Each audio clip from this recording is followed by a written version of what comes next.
listening to the Ballroom Network. The following program is intended for all audiences. Welcome to the Fantasy Football Goon Podcast with your hosts, Joe Mandel, the Goon, and John Santucci, the Tooch. We're bringing you the fantasy football knowledge that you need every single week. Derrick Henry still going. Stays in bounds. He might go. 99 yards for the touchdown. Unbelievable. Flushed out again all the way back. Turning the corner. Fires downfield. Caught. Touchdown. Only Mahomes turns what might have been a 15-yard sack into a 27-yard touchdown. Saquon Barkley across midfield, down the sideline, stayed in bounds, and Barkley takes it all the way. 68 yards for his first NFL touchdown. McCaffrey right up the middle, and he is gone for the touchdown. 58 yards. Pass is to Thomas. He's gone. Touchdown Saints. Okay, it's time for the easiest part of any coach's job, the cut. Now, while I wasn't able to cut everyone I wanted to, I have cut a lot of you. Steven, I like your hustle. That's why it was so hard to cut you. Congratulations, the rest of you made the team. Except you, and you. God bless fantasy football. There are many things a man can do with his time. And this is better than those things.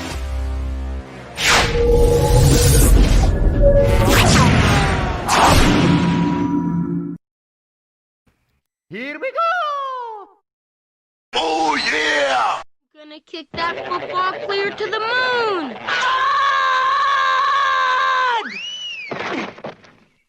A turkey for me, turkey for you. Let's eat turkey in a big brown shoe. Love to eat the turkey at the table. I once saw a movie with Betty Grable. Eat that turkey all night long. 50 million Elvis fans can't be wrong. Turkey, turkey dee, turkey, turkey dap. I eat the turkey and I take a nap. Thanksgiving is a special night. That's right, Mr. Garrison. Engelbert Humperdinck was the first person on the moon. Who was the second? What the hell is going on?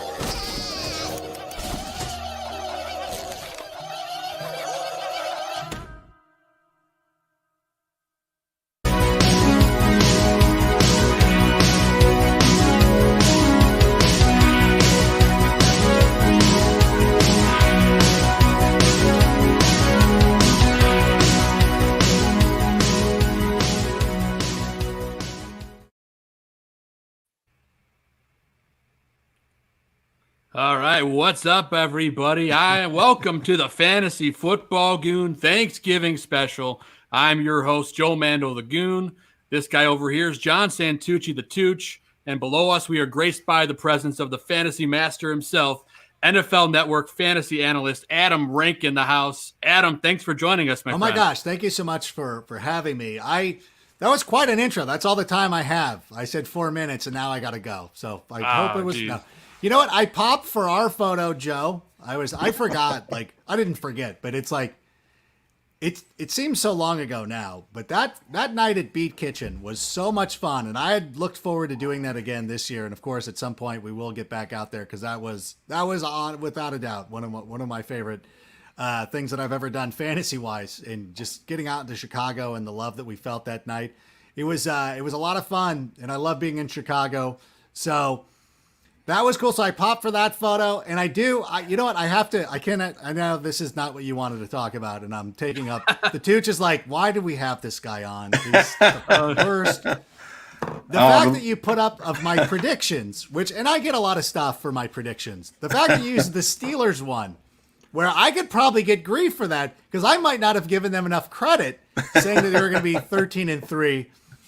Thank you for using that one, because everybody's like, why did you pick this? Why did you pick that? You're like, bro, I picked it in June, okay? Before opt-outs, before everything, like, just, you try your best. That's what you do. What'd you have the Bears at? If it wasn't 9-7, it was 10-6. But I believe it was 9-7. Which is, we're getting there. It's still but I had doable. I had the Packers at 8-8, so we're like, sorry about that. That could still happen. Right. Forget them. That's right.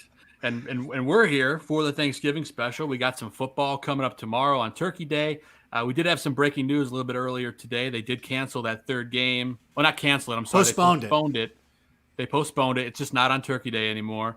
So, but we do have two great fantasy-related games tomorrow. You got Detroit and Houston, and Washington versus the Cowboys. Adam, who do you have as your must-starts fantasy-wise in those two games?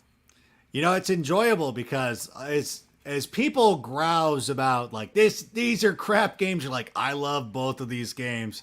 I love everybody. Like, I've loved so many players that are going into this. Number one, we're obviously starting Desean Watson. We're starting Will Fuller. I think Brandon Cooks probably deserves to be in that category as well. Yeah. The Lions, I'm less enthused about unless DeAndre Swift is able to go, and he was limited in practice on Wednesday, which is today. So hopefully he's available and ready to go. I got to get up early for that one. It's even earlier usually I'm working on Sunday, so it's not getting up. But tonight I'm anticipating getting as drunk as I've ever been in my life. And no, it's the thing. Like, I work. And, like, this is the thing. Like, I don't want to come off like people are like, oh, I'm so bummed for you, Rank. My job is amazing. It's super it's not easy, but it's amazing. It's everything that I've ever wanted out of my life. I love it. My day off is 6 a.m. to 9 a.m. on Friday morning. I go out, I play 9, and then I walk off the course, make the short jaunt back home. I'm in this chair talking to Andrew Siciliano by 10:15 my time.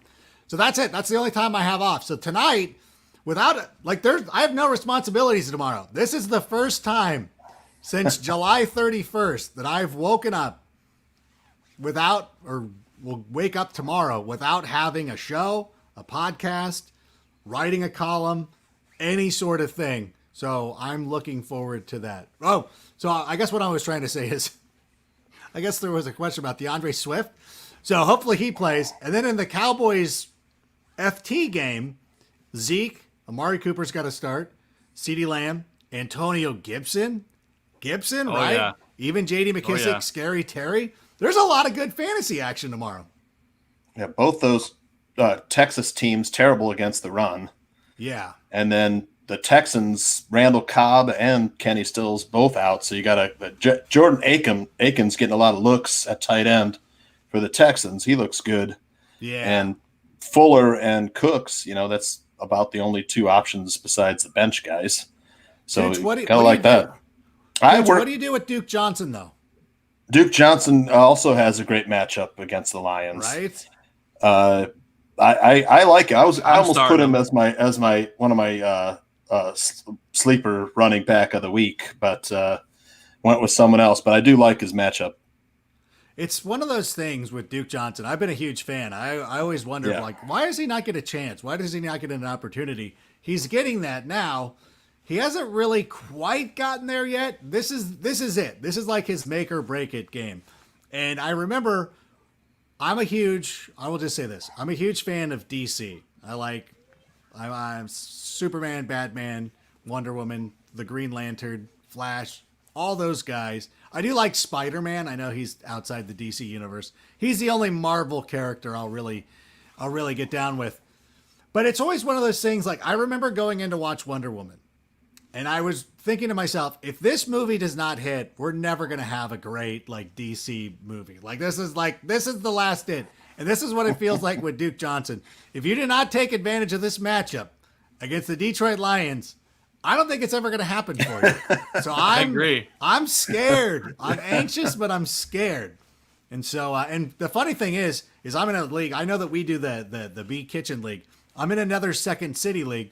And one of my friends, I traded him 2 weeks ago. I'm like, here's Duke Johnson.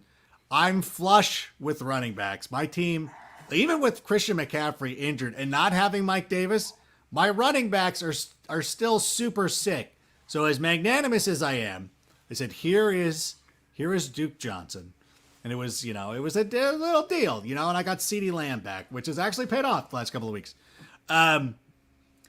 This is it. And I'm going against Duke Johnson. This is the week that I'm going against Duke Johnson in that league. So I'm anticipating 30 points from him. This is going to come full circle. Whenever you go against the guy that's horrible for you, he does great. It just always the fantasy guys work that way. No, absolutely. They're very funny like that. And it's one of those things too. I don't know if you guys have been following along the saga that I've had with DJ Moore. No, me too. Right? Yeah. Oh my God. So I make a joke out of it. Like it's a bit for me now. And I every Sunday at 9:45 Pacific, I come out and I say which way I'm going. And I just say, I'm benching DJ Moore. Adjust your lineups accordingly. And I feel bad for the people who aren't in. I feel bad for the people who aren't in on the joke yet, because they're like, I'm benching him too. And you're like, no, that's not the point of what we're doing here. That's not the joke. And then the people who want to roast me for it, and they're like, oh, look at you clown. Like I'm like, no, that's the whole point. But I'm trying to, and I'm like, I can't, I don't know. It's hard to win people over on Twitter. But yeah, that's been one of the ones that just is the worst. And here's a story. Can I tell you a story? Am I taking up too much of your time? No. Am I wasting? We just love having you. We love having you, Adam, so go for it. Is there a rundown that I'm blowing up as I go on these tangents, as I talk about my own? I feel like my own personal. Not at all. Thing. I feel like it extends. I think I think you'll find these anecdotes amusing, is my thing. So, in my league of record, which is my league with my friends that I grew up with, this league, you have to have a good quarterback. And so they go off the boards real quick. And I knew that nobody was going to be on Aaron Rodgers this year. And this isn't this. There's a number of Chicago people on it, but it's not all Chicago fans. So I got Aaron Rodgers, and I was sitting pretty, and I'm like, okay, I know that he sucks, but he's going to be good in fantasy. He doesn't suck, but I'm like, I don't like him, but I'm going to use him to my advantage in fantasy.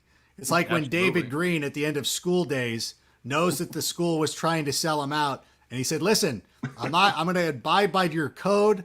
I'm going to play by the rules, but I'm letting you know that I'm using this school to get to Harvard, and that's what I'm going to do, and that's what I was doing with Aaron Rodgers. I don't like you. I'm never going to root for you, but I will use your fantasy points to get me a championship. And so somewhere along the way, though, I picked up Justin Herbert. And so, okay, last week was the first time I did the heroes move, because I didn't bench Rodgers, because I'm like, I'm not playing this game. Rodgers has been too consistent and too good. We're going to ride it out. I'm just not going to let anybody else in my league get Justin Herbert. Smart. You know. So finally this week, a friend of mine who has had great misfortune at the quarterback position, Breeze, Burrow, he's like, I need one of your quarterbacks. I'm like, well, you're not getting Herbert unless it's ridiculous. I offered him Aaron Rodgers, and I don't need Aaron Rodgers. Offered him Aaron Rodgers for DK Metcalf. Nice. And I was like, and I felt bad for a second, and I'm like, oh, screw it. I'm going to throw in DJ Moore too, just to help him out. He accepted the trade before I can do anything. So I didn't even have to dump DJ Moore. And I know people, It's so funny looking at trades. People are like, why would you make that move? I'm like, this guy really needed a quarterback. You have to have a good quarterback in this league. He was still going to be on my bench. Now I got DK Metcalf. Like, you're kidding. My two wide receivers are DeAndre Hopkins and DK Metcalf. I'm like, I can afford. It's going to do me no good to have a great quarterback on the bench if I can get a receiver like. And I held on. And listen, people are trying to trade for him all year. And I'm like, no. Because every time I would look at somebody's roster, I would look at their best pass catcher because I need a tight end. I've been doing okay. I got like Dallas Goedert and stuff. So I'm tight end's a wasteland this year, man. Oh, it's brutal. There's only two guys who are consistent. Just Kelsey and Waller, really. Dude, Waller has been Waller's been doing the thing where he's good one week, bad the other, good one week, bad the other. This would be the bad week. So if you're the guy who walks up to the roulette wheel and is like, oh my God, black hasn't come up in a while, and then you lose all your money trying to chase that nonsense, you'll bench Waller. He'll be good, because if the Falcons haven't given up the most fantasy points, the tight ends this year, they're very close. They're in the top 5 at least. Yep. So I think my point of all of this was I made that move. I'm feeling very good about it. And, tight end sucks. But that was the thing, is every time somebody tried to trade me, I would look at their best pass catcher, or if the one guy who asked Kelsey actually needed a quarterback, and I said, I'm only taking Kelsey. He's like, I don't want to do. I'm like, I'll give you Dallas Goedert or Jonnu Smith or whomever to go with this. And you're like, I just don't want to, which I understand. I'm like, okay, that's fair. Sure. And so then this time I was like, DK Metcalf. Okay. I'm like, oh, cool, sick. So we made it happen. Well, Adam, along the lines of great players, who is that player out there that you think is going to win people a championship this year? There's a lot of them. I think that this is one of the seasons where there's so much opportunity, because in that trade that I made, there was another opportunity. If he would have been unrelenting on DK Metcalf, I probably would have happily accepted Chase Claypool as well. I think Chase Claypool's done a really nice job for the Steelers. And I tweeted this out last week. I don't want to besmirch Cole Kmet, because I know how excited he is to be a member of the Chicago Bears, and perhaps we're just not using him properly. But it's like, I loved Chase Claypool so much that I thought that I was hoping that's where they would have gone. Darnell Mooney's been good, so maybe it's not the worst thing in the world. And Kmet can eventually end up being a stud, because tight ends don't end up going on in their rookie year. It usually takes them a season or two, so who knows? Rookie wide recievers, too. This year, great rookie wide receivers. Wookie wide receivers. I do that all the time. I say that all the time. And I'm really curious about, by the way, I got to take this jacket off. It's getting warm. By the way, this is awesome jacket, by the way. Root of Flight. Check them out. They've got a whole assortment of Walter Payton gear and stuff. So Root of Fight. Not L, no L. Root of Fight is the brand there. They're giving them a little bit of love. When I look at the wide receivers, the funniest thing to me is, if you're an Eagles fan and you took Jalen Reagor, like, how are you feeling right now? Like, when I was doing my mock drafts, I know you probably do these as well, I had the Eagles taking Justin Jefferson. I thought that was the most automatic pick. I thought he was going to be better than Jerry Jeudy. Yeah, all those guys, and even the Raiders. I guess that the Raiders with Henry, although I think Henry Ruggs kind of fits what the Raiders need more than. But Justin Jefferson's just been way too good. Yeah, he's great. If he was on a better team with a better quarterback that liked to throw the football, like, imagine what he would do if he went to like the Bengals. I mean, he would never fall to the Bengals, but you think of that. I mean, and T. Higgins was a guy that I really liked too. I thought that was a nice pick. It sucks because Burrow's out till next season. But those receivers are doing so well, and they're huge. I think Tyler Boyd. I know a lot of people are going to be moving off Tyler Boyd. I think that's a mistake. I think Brandon Allen last year threw the rock. Like, those receivers did not suffer. He's a PPR machine. Courtland Sutton was good when Brandon Allen was their quarterback. Yes, he was. I expect Tyler Boyd to be able to continue to do that. And you know what's funny too is I think of everybody who drafted Christian McCaffrey and how your team is doing. Now how are your teams though? Because I have a couple teams where it wrecked my squad. But in my second city league, I'm 9-2 with McCaffrey not doing anything, and I don't have Mike Davis. And my running back, because I got McCaffrey and Josh Jacobs as my 2 running backs to start the season.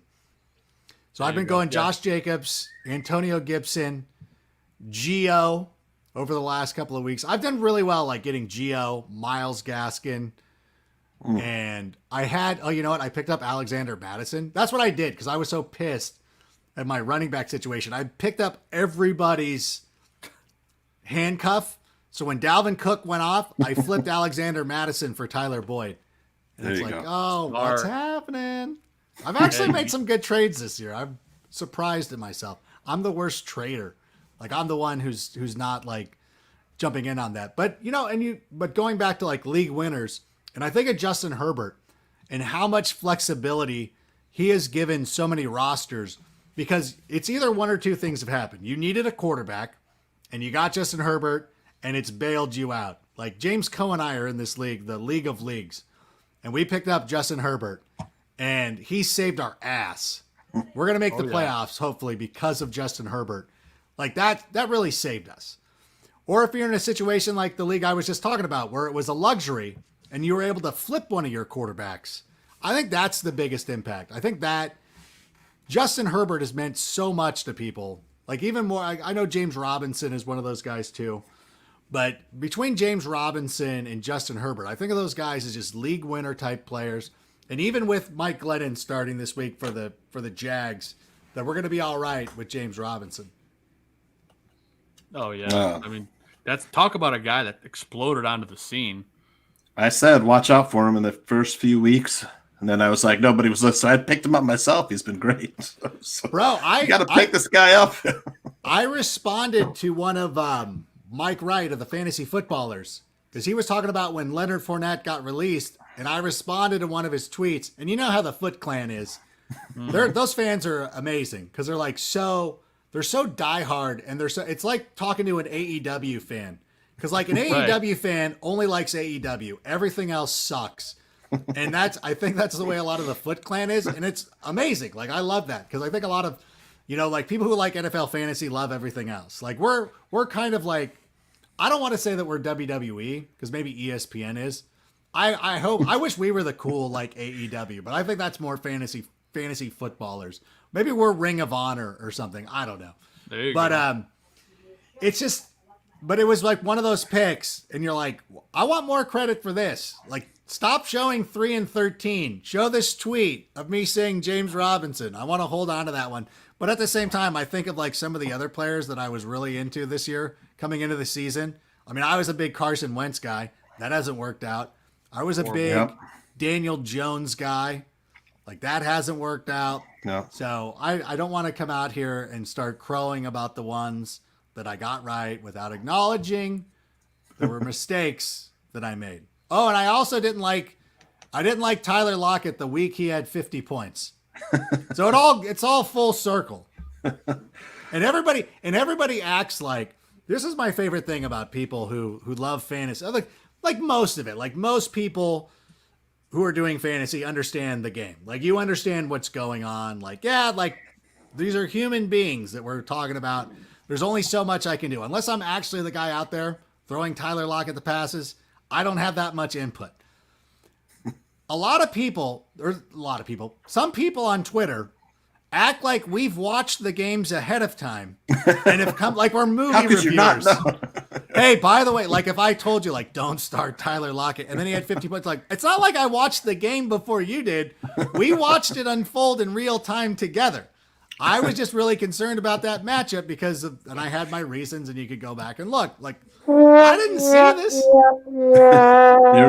Exactly. It's not like I'm telling you right now, like, go watch episode 9. It's the greatest movie of all time. Then you could come back and be like, what the hell were you talking about? That was hot garbage. By the way, and I'm not this person. I'm really not. Episode 9 is the only Star Wars movie that I've seen only once. Saw it in the theater. Never whenever a Star Wars movie has come out, as an older, especially with the 7 through 9, because I'm able, like I'm an adult now, so I don't have to ask my parents to drive me to the movie theater to go see these movies. I can control this on my own. But with Rogue One, Solo, 7 and 8, saw every one of those movies in the theater at least 3 times. And of course I've rewatched them extensively. I have seen episode 9 once and only once. Wow. I've only seen it once as well. You big Mandalorian guy, Adam? Love the Mandalorian. Oh yeah. Now how caught up are you? Everybody caught up? We're both fully caught up. Yeah. Okay. I'm not. I've watched one episode, Maybe I won't get drunk tonight. Maybe I'll actually just stay there you go. lucid. See, this is always the thing too, is like, I'm always such a big talker. Like, I got an opportunity. Like, let's get beers. Let's do whatever. And then by the time we get the kids in bed, I'm like, you know what? The hell with it. I'm going to sit here. I'm going to have a caffeine-free Diet Pepsi, and I'm just going to watch TV. And I don't want to think about anything. There you go. So I'll probably watch The Mandalorian. That's a good call. All right. I do. Well, you can still have some beers with Mandalorian. I need it. No, I need to be last locked time. in, Tooch. I got to be locked in. I don't want to miss anything. Last time I was in California, I went to the Ballast Point Brewery. Good stuff. San Diego, Ballast Point. And then 1977, Star Wars Episode 4. I was 9 years old, and I think I went nine times to the theater. Every weekend I was in the theater watching the first Star Wars. That's good. That's good. Now okay. The Ballast Point was in your shirt was in San Diego? Yes. Okay. I got to make sure. There's a Ballast Point by my house. There's a few of them. Same. Yeah, there's a few of them. Yeah. We don't go to that. We don't go to Ballast Point, and we don't go to Golden Road, because those are owned by macro breweries now. Golden Road is this. You want to get me on it? You want to find out what my heart is. Golden Road is now owned by InBev. Like, I won't darken their doorstep. I didn't know that. People ask me to go there. I'm like, meh. I like like Stone Brewery is still independent. Yeah, Stone, very good. There's one right around the corner from me called Rip Beer Company. It's only one, and unless you're specifically in the city where I live, nice. And I can't say the city that I live in, because the city I live in trends a lot for stupid reasons, and I don't like being associated with that. I got so you. I can't say, like, people are like, hey, where in California do you live? You're like, don't worry about it. Anaheim, as far as you know. Okay. That's right. It. I'll claim Anaheim. Corona, where I grew up, is fine. But the actual city that I'm currently in right now, I won't admit what it is. Although if you can go look up Rip Beer Company, then you can do the sleuthing yourself. Very nice. But you know, and I'm just giving you a hard time. Ballast Point makes fine beers. So does Golden Road. But I'm just saying, I'm really into, like, Stone sends me beers, just full disclosure. So I'm like an ambassador for Stone, and I like Rip Beer Company. And the ones that are still independent, but it's good stuff. And so I'm of the mind. I've got some in the fridge that I'm thinking about it, but I want to stay lucid. Mm-hmm. I got to stay sharp, you know. Maybe second or third rewatch, I'll have some beers and have a good time. But the first time, I should do that. I should do that secondly. I should watch it, enjoy it, and then go back and study. The one thing I will say that was such a bummer, although you knew it was happening, you knew it was coming, like, you know what's going to happen. They're like, no spoilers, but there's a person who's going to appear in The Mandalorian, blah, blah, blah, shows up in the first episode. And then, of course, that's trending. And then Boba Fett's trending. I'm like, you got to stay off Twitter. It's impossible for my job. I got to watch news. There's gonna be a lot coming in the next 2 weeks, Adam, because we kind of know where the show's going. So avoid Twitter on Fridays. Not avoid it, but you know what I mean. Try to stay away from Star Wars related conversation. I need to mute it, like how I've muted the word Titans. Like, I need that, because they're literally, their fans are just the worst. Like, even worse than Vikings fans, which I didn't think was possible. But I'll take 100 Vikings fans over one Titans fan any day of the week. I'm in Des Moines. It's all Vikings fans here. What? Chiefs and Vikings in Iowa. Yeah. What are you talking about? How is 3 hours from Minneapolis and 3 hours from Kansas City? So Des Moines is Bears country. How did we lose this? How did we lose? Like, my dad. I thought for sure, but no. My dad grew up in Sterling, Illinois. And if I'm not 100% sure, I think it's closer to Des Moines than it is to Chicago. Yeah, it's just across the Illinois-Iowa border in Illinois. Okay, Sterling. But obviously, he's diehard Bears fan. So yeah. I thought it was Seth Rollins, Bears fan. He's an Iowa guy. Like, I just assumed, because everybody that I know from Iowa loves the Cubs and loves the Bears. Yeah, well, Des Moines has the Iowa Cubs, so they love the Cubs. That makes sense. Yeah, the ball team, the AAA team, is in downtown Des Moines. But that's true. A lot of Vikings fans and a lot of Chiefs fans. It's just 3 hours to either Kansas City or Minneapolis from here. How far is it to Chicago? About 5 hours. No way, really? Yeah. Look at me. I'm usually better at geography than that. Although I'm just not thinking of it that way because I'm like, who wants to go to Kansas City? Like if you're a kid in Des Moines, like where are you going on a road trip? Although Minneapolis is cool. Yeah, Kansas City. Cool. You're going for barbecue. All right, they're all fine. Chicago's better. Like let's make no mistake. Like if those 3 cities were the Shield. Now, the Shield's a bad one. That's a bad example because all 3 of those guys were awesome. I don't know. I'll get the analogy at some point. That's all good. We do have a question in the chat room from Trey S. Evening, gents. Big list coming in hot. Full PPR. Choose 2. Deontay, Brandon Cooks, Bobby Trees, DeAndre Swift, Gurley, or Gio. Thanks. Giovanni Bernard. Bernard is battling a concussion.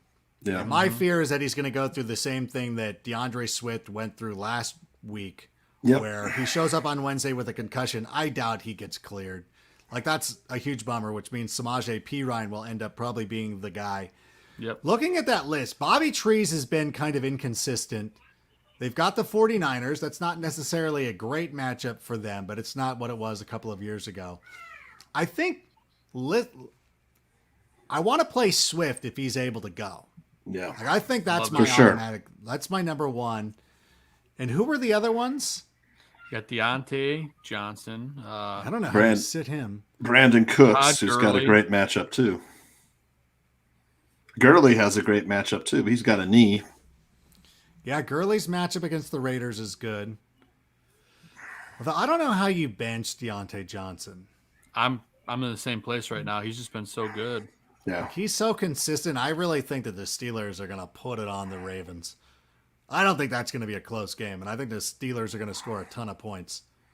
They are going to, like the Steelers, if you've noticed on Twitter, the Steelers are not happy with what's been going on. Now, obviously, they lost their bye week to the Tennessee Titans.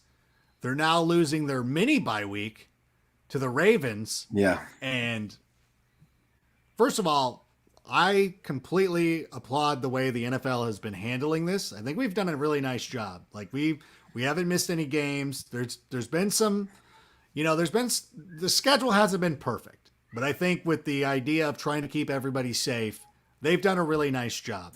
It's just unfortunate for the Steelers that they keep getting put in this position. They're 10-0. I really believe that they go out there and they put it on the Ravens. I think that's going to be a blowout. Like a 31-19, 31-13 type of game. Maybe even worse. I think the Steelers are going to crush them. So I'm going to probably stick with Deontay Johnson. And it's been such a challenge this year with COVID. Adam, there better not be a COVID 20 next year. I can't do this much more. It's brutal. I mean, hopefully, it feels like, not to get too into the weeds with things that are a little bit out of my wheelhouse, but, it feels like, even though, I don't know, it's hard for me to even talk about it because I want to make sure that I'm being sympathetic, and I realize, the people who are taking over are behind the 8 ball a little bit and are having to play catch up. So hopefully things will work itself into the right direction. And then hopefully we can, I'm looking forward to eventually, getting back out to Chicago, hanging out at the Beat Kitchen, absolutely, seeing games and concerts in person and all that stuff. And listen, it might not be as soon as we want it to be, but it'll be here eventually. And so I'm just ready I'm squirreling away my pennies. Because what's funny? We started thinking about this now.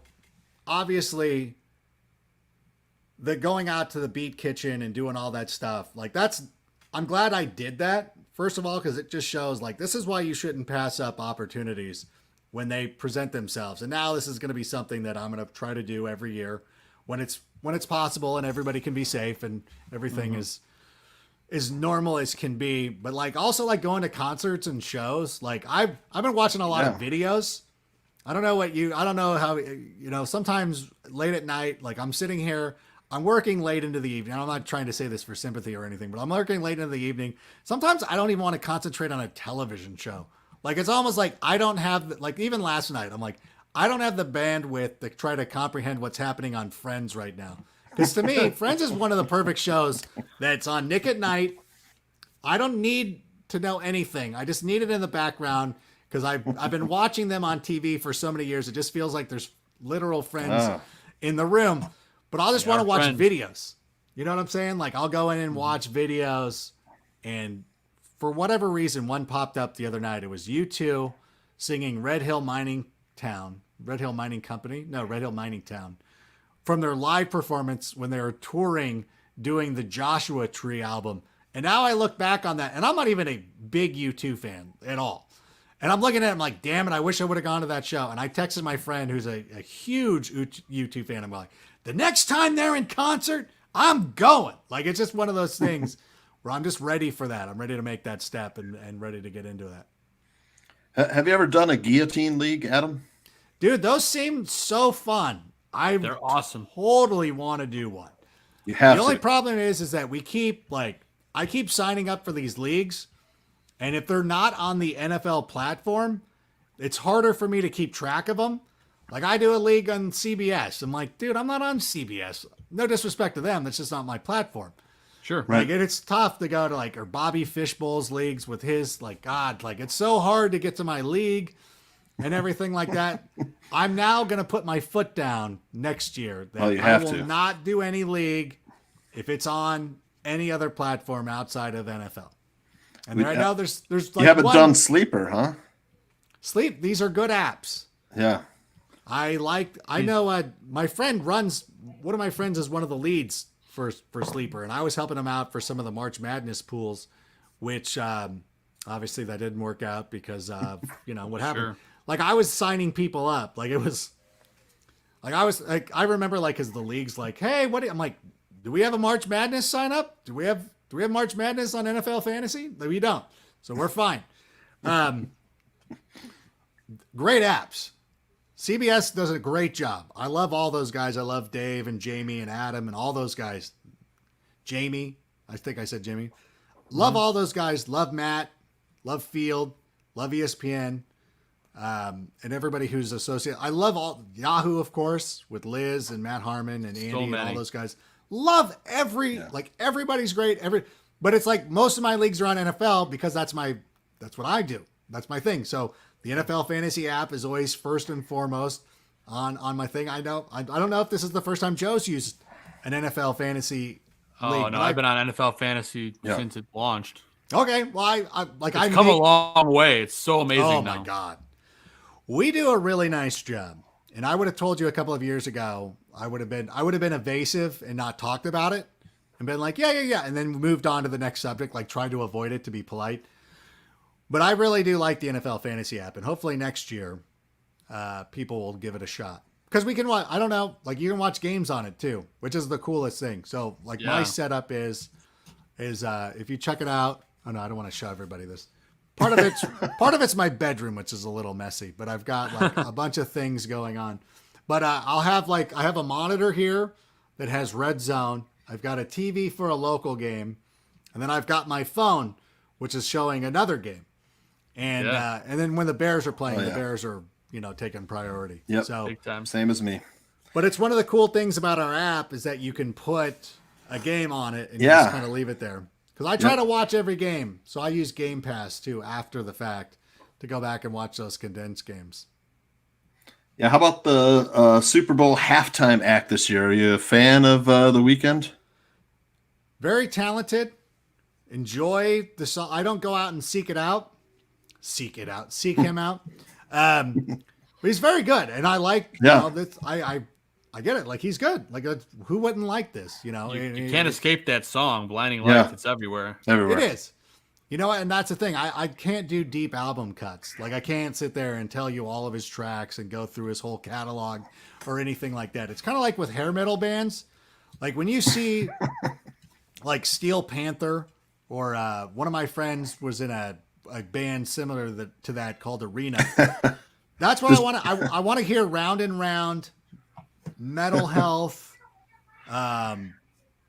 Don't Tell Me You Love Me, Gypsy Road. Like, I don't want to hear, like, if I went to go see Warrant and then they play Cherry Pie, then, like, I'm out. I don't know any of these other songs. I know your famous hit. Man, I'll tell you, the great halftime performers would be Steel Panther and Wheeler Walker Jr. for me. That would be great. Cool. Like, I would be into it, and it's like, I think it's funny because, when you're like music just kind of crescendos where it's like, oh, like this is kind of where, like, if we're talking 90s punk or, like I like the Beastie Boys, 182, Sublime. I was a big fan. No Doubt. Really good. Goldfinger. But I remember when I was a younger person, I was going to Blink 182 shows all the time. I was going to Blink 182 shows when they were a supporting act for Real Big Fish. Wow. And we would go, and Travis was the drummer of this band called the Aquabats, and Scott Rayner was the drummer for Blink 182. And we would go to these shows, and we were kind of like, I remember the first time that it switched, and the internet wasn't really a huge thing in the mid 90s. And you're like, is that a different drummer?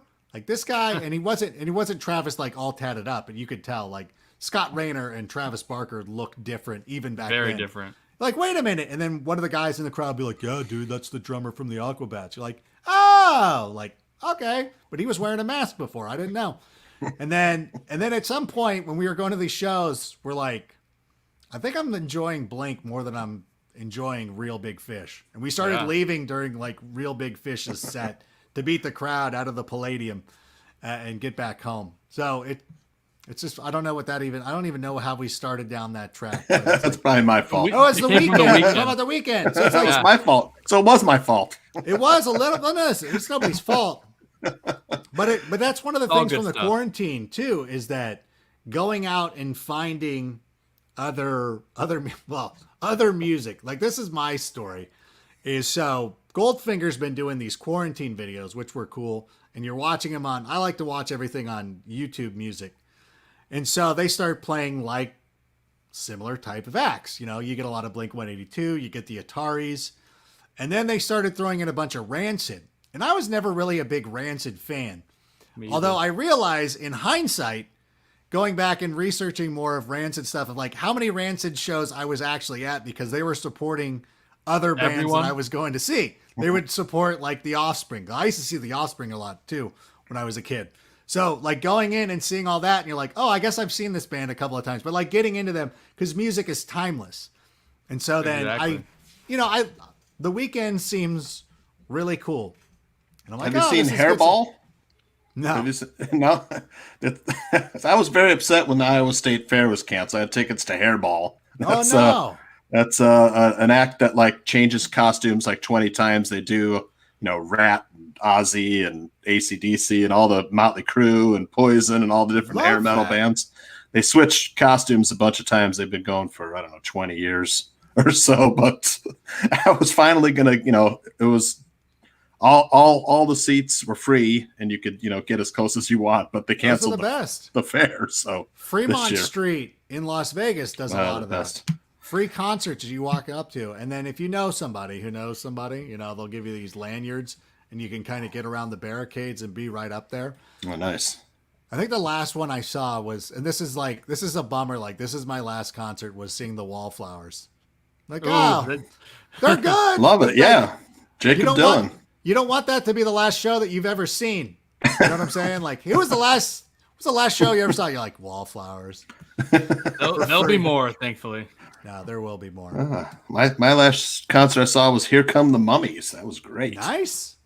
Great band. But I want to ask you, Adam, who wins the NFC East this year? They're all around the same. Division. I think my hot take would be the New York Giants. That's what I would. Yep, mine too. Because they've got this vibe similar to what the Dolphins had last year. And they're playing they're playing hard. You know what I'm saying? Like, yeah, they are giving a great effort. They're not mailing it in, and everything that went wrong with this team, you could be like, you know what? It's a lost season. We lost Saquon Barkley again, but they've been playing really good football. The defense is getting a little bit better. James Bradbury was a great signing for them. I think that gives them some credibility and can shut down some people. Yeah. And this is one of those teams I think that's just going to get on a roll. I think they're going to start winning some games, and they're taking themselves like, I know Giants fans kind of had this notion of like, hey, we're going to tank for Trevor, but you're like, you're probably going to make the playoffs instead. So what do you, I mean, do you think Giants? Do you think I was talking with Joe last weekend or earlier this week. I like the Giants to win that division. Yeah. The Wayne Gallman kind of exploding on the scene. Yeah, he's been really good. And the funny thing about that is when Saquon went down, they kind of liked Gallman anyways, but he was so similar to, I mean, like not similar, but you know what I'm saying? Like I did a bit last week for GMFB where I kept repeating the phrase, know what I'm saying? And now it's part of my lexicon that I can't get rid of. I really need to concentrate on it right now. But the one thing with Gallman is that he was very similar.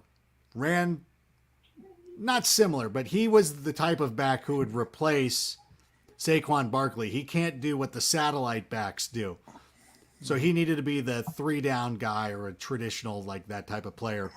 And I was surprised that they went out and got Devonta Freeman. Because if they liked him enough, the only reason he was inactive is that there was just no point because they needed somebody who was a better pass catcher out of the backfield. No. I thought that they should have. I never thought that they should have never gone to Devonta Freeman. They should have never brought him in. They should have just gone to Wayne Gallman. And I think he would have been having success all year. And now you look at their schedule, like Wayne Gallman's a nice little option moving forward. Yeah, he's done well in the past too. Yeah. Yeah.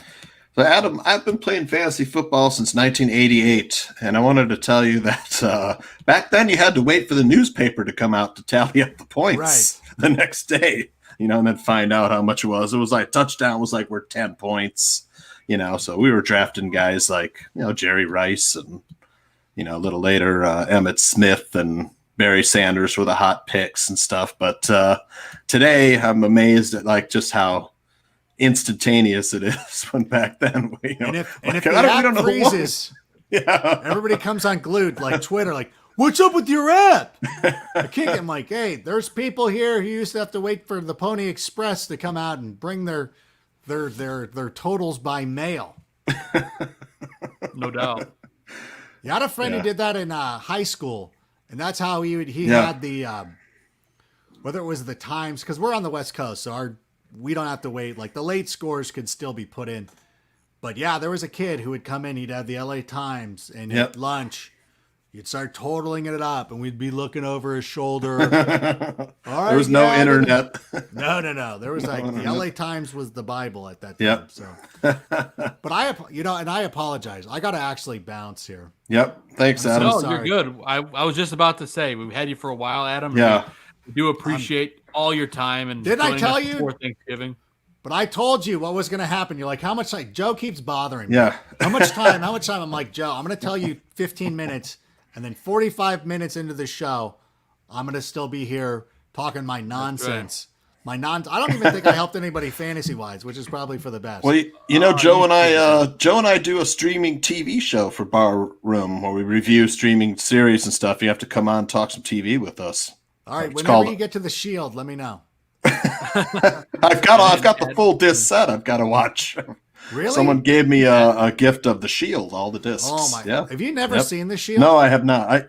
I started watching The Wire because I got those two confused. It's like The Wire, The Shield, But no, I have not watched The Shield, but I have all the discs. I'm not going to say that The Shield is better because it's hard to quantify, and it's like talking about like who's the best quarterback of all time. Because The Wire is obviously a very good show.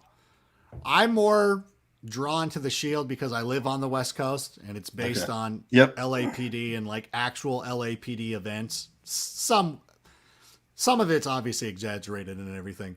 And it was a show that I caught on to when it first started. Like, I don't think the kids today understand. Like, I'm an old man. But it's like, I don't think the kids today, they understand what's going on with, watching a TV show. And I think you get it with The Mandalorian because they release the episodes weekly instead of dropping them all at once, where you had to wait. You had to wait to see what happened. And like, oh my God, I can't just sit there and fast or, just play the next episode, what it was like. So The Shield was one of those that was critically acclaimed that I was actually on board with right from the start. So it feels good. Like, it feels good when you like South Park. I remember watching the very first South Park. So when you have shows like that you're into, then, you have a little bit of an affinity for them. So The Shield is one of those shows for me, and I love it. All right. And I can't wait for you to watch it because I'm sure you'll enjoy it as well. I will. I got to get on it now. I'm behind. Yeah, that's all right. Yep. It's not going anywhere. You're free. and Adam, as always, we appreciate you joining us on Fantasy Football Goon. For everyone that doesn't know, for some reason, if you don't, Adam's part of the NFL Network. He's got some great bits on Good Morning Football. Got great characters, great fun. Does a lot of great columns on NFL fantasy. So you can go check him out. And before you get out of here, Adam, can you just tell our listeners if you have anything cool coming our way, or is it just keeping it with what you're doing right now, or anything exciting coming up? I'm super busy, with everything that you mentioned with NFL fantasy. Obviously, we're very proud of the stuff that we're doing with our app. I think our app has been, really, we had to catch up a little bit, So I feel very confident where we're headed. So I think that's cool. So next year, if you will hopefully, and then listen, we'll be back before next season starts. So, and then because the app also has some of the digital shows that we do. So even if you don't have a league on NFL.com, if you could download the app right now, watch Fantasy Bites. It comes out on Thursday. We're not going to be on tomorrow because of Thanksgiving, but Kimmy Checks and I do a show. That's really a lot of fun, and we're really proud of it. Sunday mornings, we do NFL Fantasy Game Day presented by, I don't want to give the sponsor. I don't know if I should do that now, but NFL Fantasy Game Day, but presented by Geico. They're cool. They're sponsoring our show. I should give them some love. Check those out. So those are on the NFL Fantasy app. We're also on YouTube as well. So if you're so adamant about not downloading our app, our free app, that's fine. You can watch us on YouTube as well. So check out Fantasy Bites. That would be the big one. And if you could follow me on Instagram at AdamRankNFL. I'm close to 85,000 followers. So I'm trying to get all that free swag that I hear that these Instagram influencers get. So that's my new game. That's my new racket. Well, Adam, as always, we appreciate you, brother. Thank you for spending so much time with us. Oh, thank you. Absolutely. And most importantly, have a great Thanksgiving with your family. And we'll see you again at some point in the future. Can't wait to see you at the Beat Kitchen once all this stuff is over. Yeah, same. I'm looking forward to it. All right, Adam. Thanks again. I appreciate it. Thank you. Unbelievable. Adam was a lot of fun. What a great guy. He's just naturally funny, Naturally funny. Adam gave us so much of his time. Really appreciate it, especially the day before Thanksgiving. The guy works nonstop. He is just a great guy. I got to meet him at the Beat Kitchen last year. Yeah. Not only is he knowledgeable about football, but he's a good dude. He's a great family man. And he's just a ton of fun to hang out with. As you can see, we talk about everything from fantasy to Star Wars to concerts. Life is good. And we know there's a lot of questions in the chat room. We're going to be getting to them here shortly. Let's get to those questions. And then right after this commercial, Joe. That's right. Before we go any further, we're going to hear a quick commercial break with a preview of this week's Buffon 55 coming your way shortly. So let's quickly tune in and check this out. On the recent Buffon 55, John Buffon on the Packers-Bears rivalry. Did you know that heading into the 1990 season, the Bears had a 19-game lead in this rivalry? That doesn't sound like much, but when you only play twice a year normally, that's nearly 10 seasons worth of games they were in front of the Packers. But in the last 30 years, the Bears are 19-42 against the Packers. Heading into 1990, the Bears won 6 of 7 decades against Green Bay. And in 1990 and 1991, it looked like more of the same when the Bears swept the Packers in both seasons. But then, in 1992, guess what happened? Brett Favre came to Green Bay, and the Bears only beat the Packers 3 more times in 8 years. So many thought, well, when Favre leaves, everything will be better. Enter Aaron Rodgers. For almost 30 years, the Packers have had Hall of Fame quarterbacking. And if you want to criticize their lack of championships, be my guest. But there's no denying that the Bears' inability to have any kind of stability at the quarterback position has completely erased their lead in this series and has kept the team from ever being a consistent contender. Once again, the Bears held a 19-game advantage in this rivalry in 1990.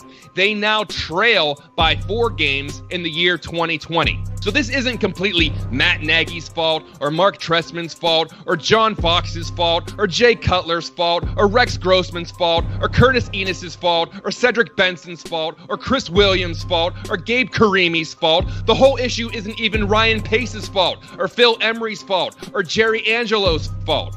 And I don't know if this should be directed at Ted Phillips or the McCaskey family, but this has been a systemic problem for 3.5 decades. We talk about the 85 Bears like it just happened last year. We cling to the monsters of the Midway label, and the franchise just rests on its laurels. One Super Bowl and you got complacent for the better part of 40 years? Something needs to change. Everything needs to change. But who's going to be the one to do it? And once again, we the fans will just wait and wait and wait.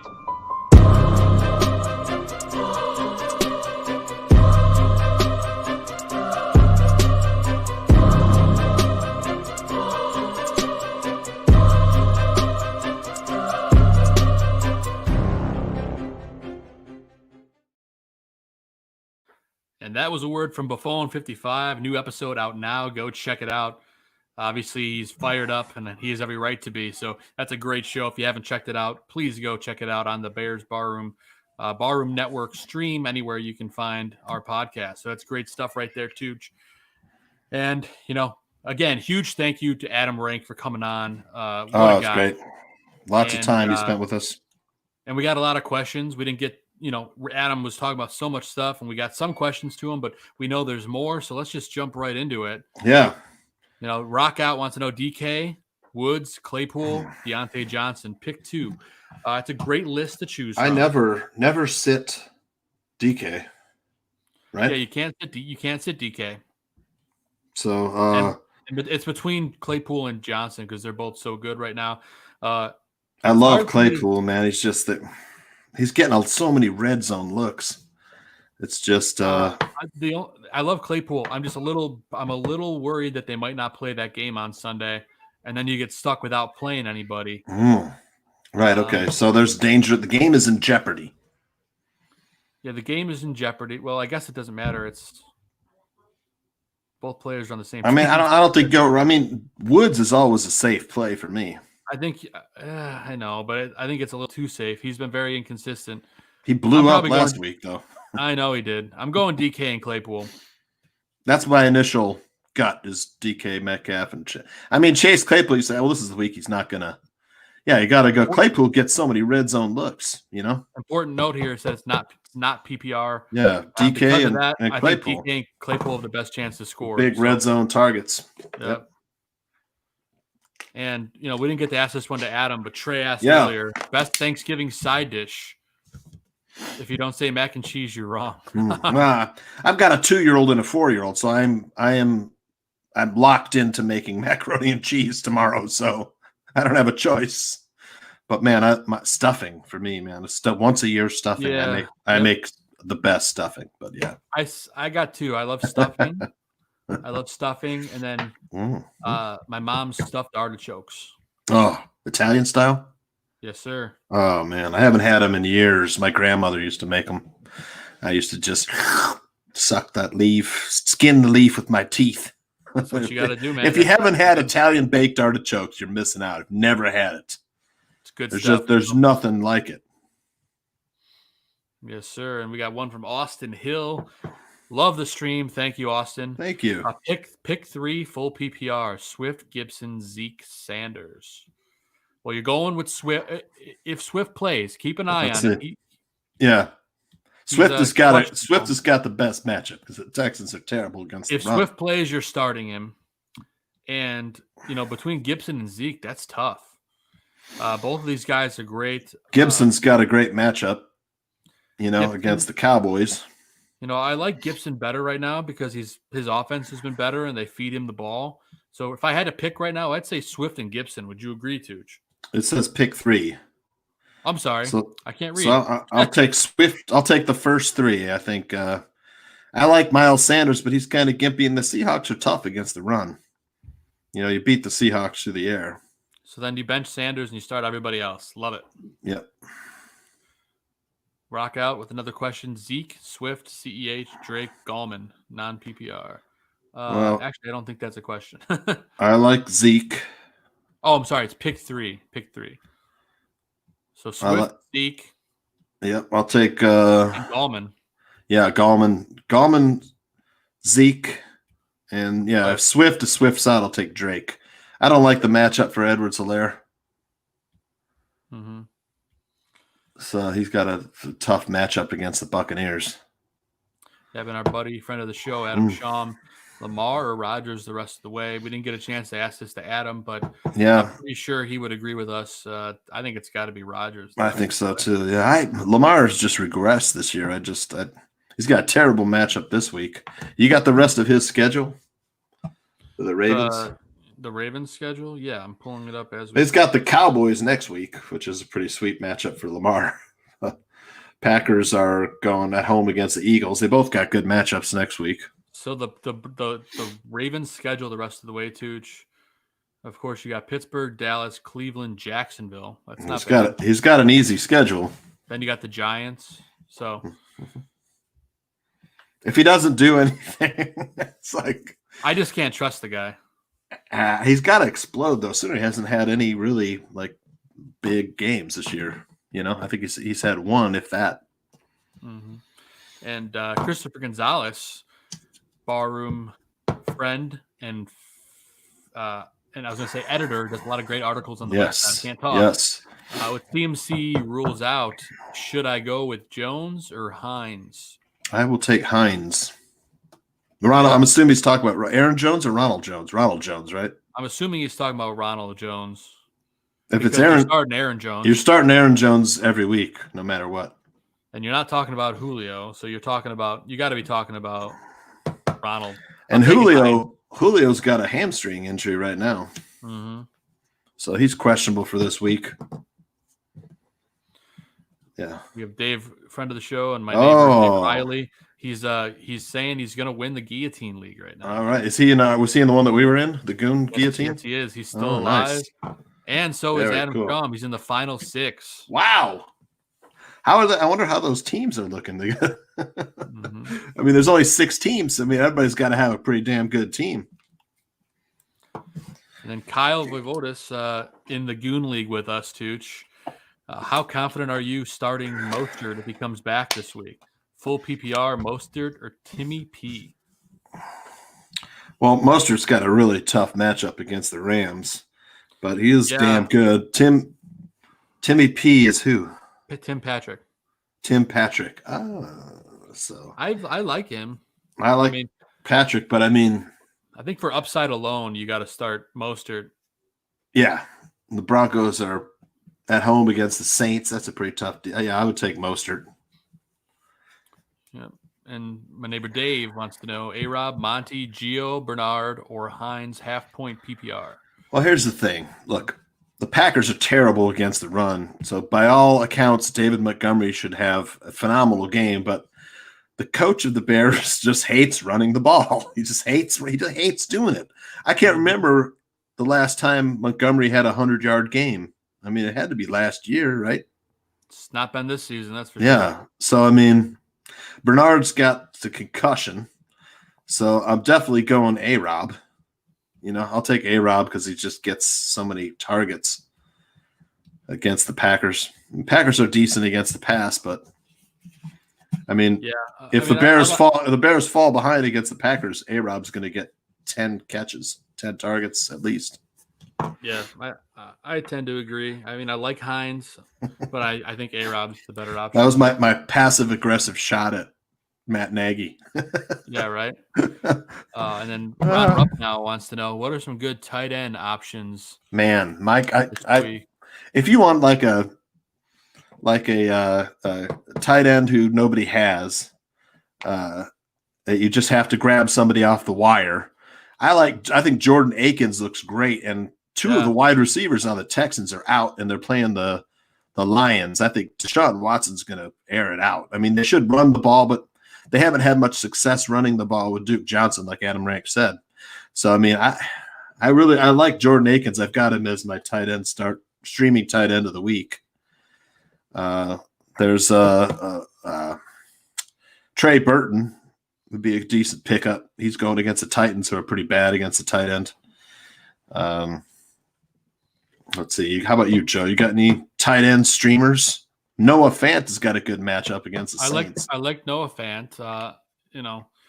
A guy that could be a sneaky play here, Tooch, is Will Dissly going against the Eagles. Your guy. You're messing with me. You know how I love Will Dissly, but he only had one target last week. I mean, they got to get, if they get him involved, I'm all on board. But I love Will Dissly. That's my guy. I'm going to Disneyland. He is going to Disneyland. And before we get going through a couple of the injuries, we're not going to go too long on injuries. We're going to do real high level and go through. Yeah. We appreciate everyone for hanging out. It's been great spending a Thanksgiving with you. Yep. We might have a special guest joining us. Hopefully he can swing by in just a little bit, but if not, we'll just keep rocking and rolling. Remember that Seahawks at Eagles rain this forecast. Browns at Jaguars rain also. Yeah. And Tooch, Adam Sham. I got Mahomes, Zeke, Jacobs, Sanders, Woods, Lockett, Fuller, Waller. This is the guillotine league. Holy smokes. I don't really like that team. Yeah, I'd love to have it myself. Man, that's great. Yep. Very nice. Dude, that's going to be, a good shot at the championship right there. Yes, sir, Tooch. As long as those guys had fun. I was chopped pretty early, so I'm very jealous. I was like, I love checking that guillotine app on the app. The app kind of sucks. It could use a little improving, but I'm sure it will. It will. In a year or two, it's going to be great. I mean, it's not sleeper or NFL fantasy, but. And Tooch, why don't you take us through some of the QB injuries? Because there was quite a bit. Joe Burrow out for the season. That's terrible news. Horrible. Kyler Murray's got a right shoulder. He's probable, but I mean, he's been limited in practice, so keep an eye on that. Tua Tagovailoa's got the thumb. But keep an eye on it. Just consider him, if you're thinking about streaming him. Drew Lock's got the ribs. Teddy Bridgewater, who sat out last week for PJ Walker, who looked pretty good. He's got a knee injury. He's questionable. Stafford still has that thumb. He should play. The Bears quarterbacks, which you're not going to start. Foles looks like he's doubtful, and Trubisky will start. Sam Darnold has a shoulder. Jimmy Garoppolo is still out, and Gardner Minshew will not be playing in lieu of Mike Glennon starting for the Jaguars. Hey. Wait. Dave Earl says hello, Joe. Hi, Dave. Yeah. Who did you say is starting for the Jaguars, Tooch? Mike Glennon. A sad trombone for that. Yet another NFL team needs to find out that he can't play football. That's right. Christian McCaffrey doubtful for Week 12. So Mike Davis, they're holding out hope that McCaffrey could play. It doesn't look like it. Alvin Kamara's got a foot injury. Keep that in mind. He's questionable. Latavius Murray got a lot of play last week. David Johnson still out with that concussion. Joe Mixon on IR. He won't be back till the end of the season, if at all. Salvin Ahmed, shoulder. Had a pretty good game, though, last week, Joe. I like him this week. Yep, like against the Jets. Fire him up, Gio. He's got that concussion. Man, I don't know. I think his backup is Samaje P. Ryan. The other, LaMichael P. Ryan is out. The other P. Ryan. LaMichael P. Ryan on injured reserve. He had an ankle or knee injury. Rex Burkhead, knee out for the season. Todd Gurley's got a knee injury. He should play. Montgomery should play. David Montgomery for the Bears. Justin Jackson, he's questionable with that knee. He's probably out this week. Sony Michel should return. Chris Carson still questionable. Carlos Hyde's got the hamstring. That backfield's a mess. If you're playing Seattle running backs, you got to be hoping Chris Carson comes back. And Raheem Mostert is possible return this week. Jeff Wilson also possible return. Tevin Coleman out. Jerick McKinnon, he's also questionable. JaMychal Hasty, of course, gone for the season. Austin Eckler could be back this week, Joe. Any news have you heard for Eckler? I mean, they said they were good. It looked like he was going to be activated, and they teased at it. Not yet, huh? It's gone silent for me. Okay.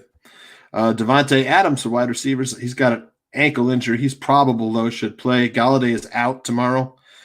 Terry McLaurin showed up on the injury report with an ankle injury. He's questionable.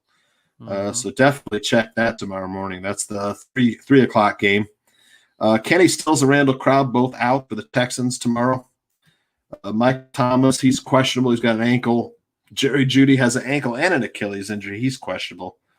Adam Humphries coming back from that concussion. He's probable. A.J. Brown showed up with the ankle injury. He's questionable, week 12.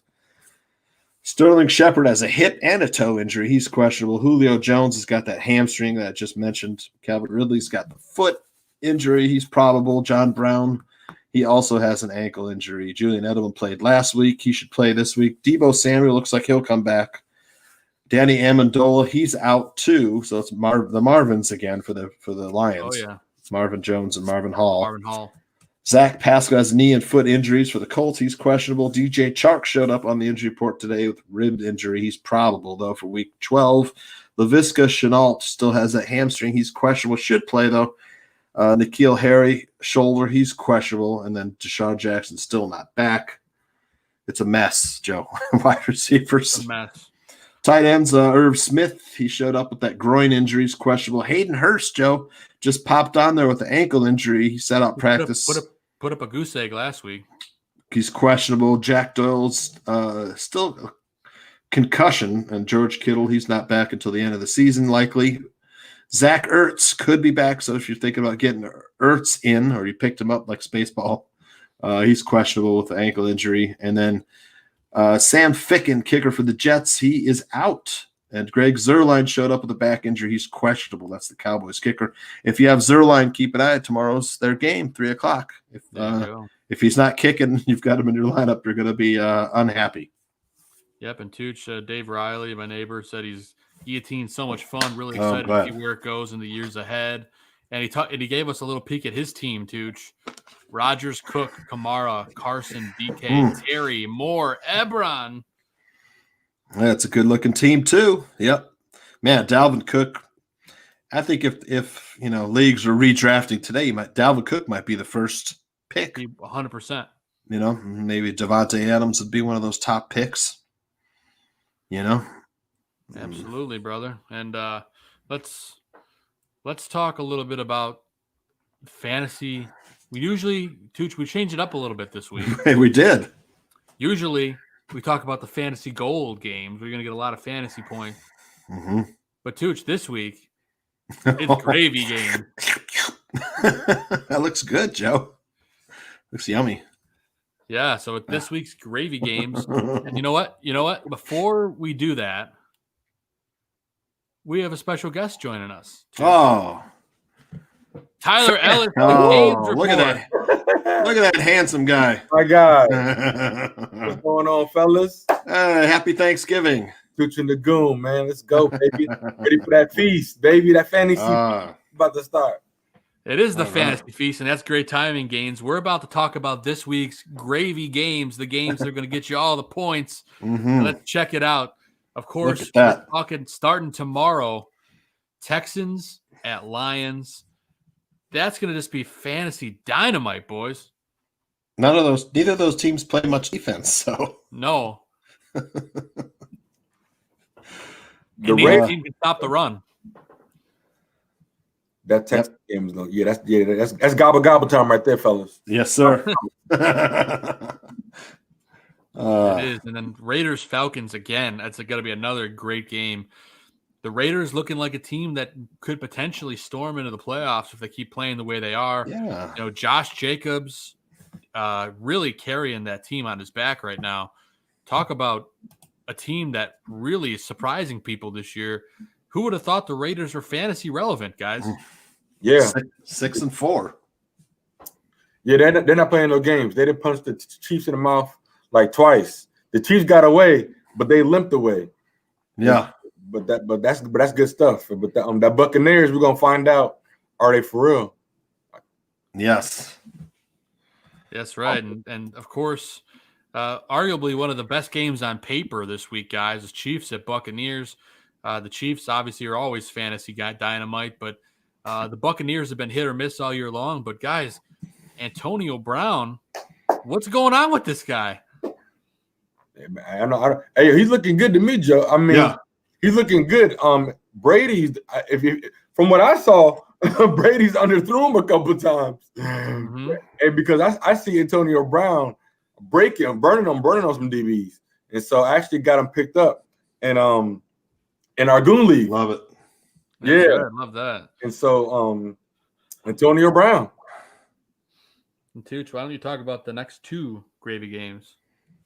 Well, you got to like the Chargers at Bills. I think, with those two quarterbacks, Herbert, he's putting up 300 yards every week. Rookie of the year.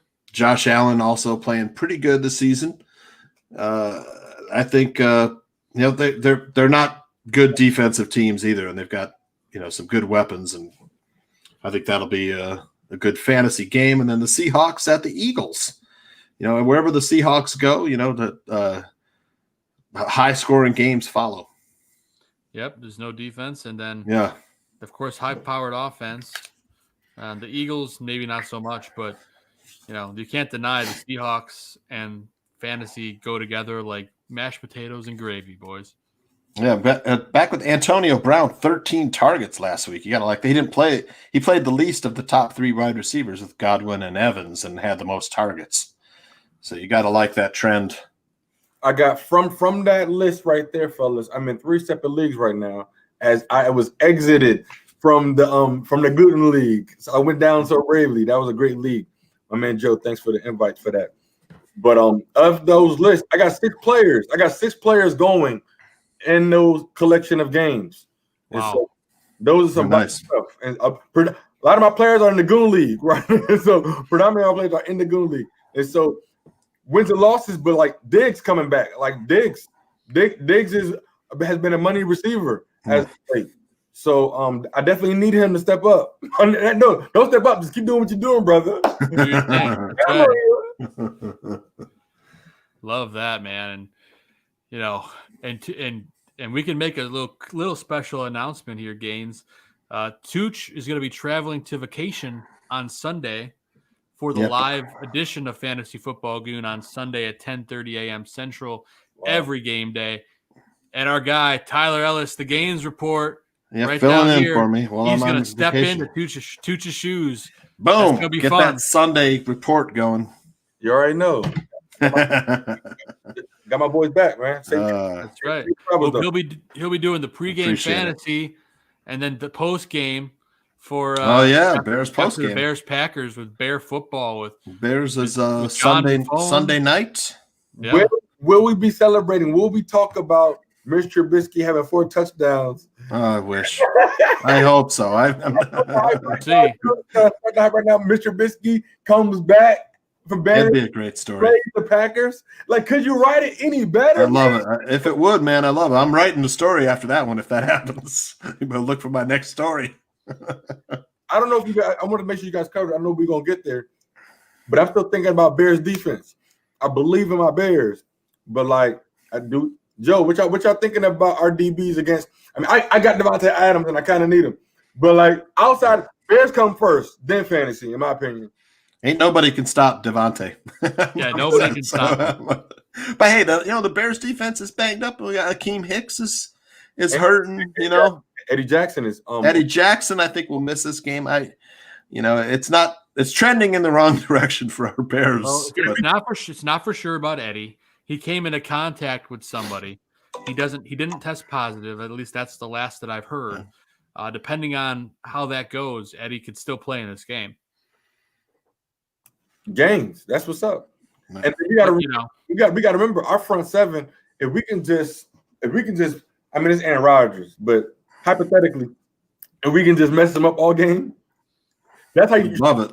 You stop Devontae Adams by jacking up the quarterback. Yeah, but I do have Aaron Rodgers in one league, gentlemen. I will be like, fantasy is not about loyalty, and so I said I do have Aaron Rodgers, and first time ever in my fantasy ever career have I owned a Packer.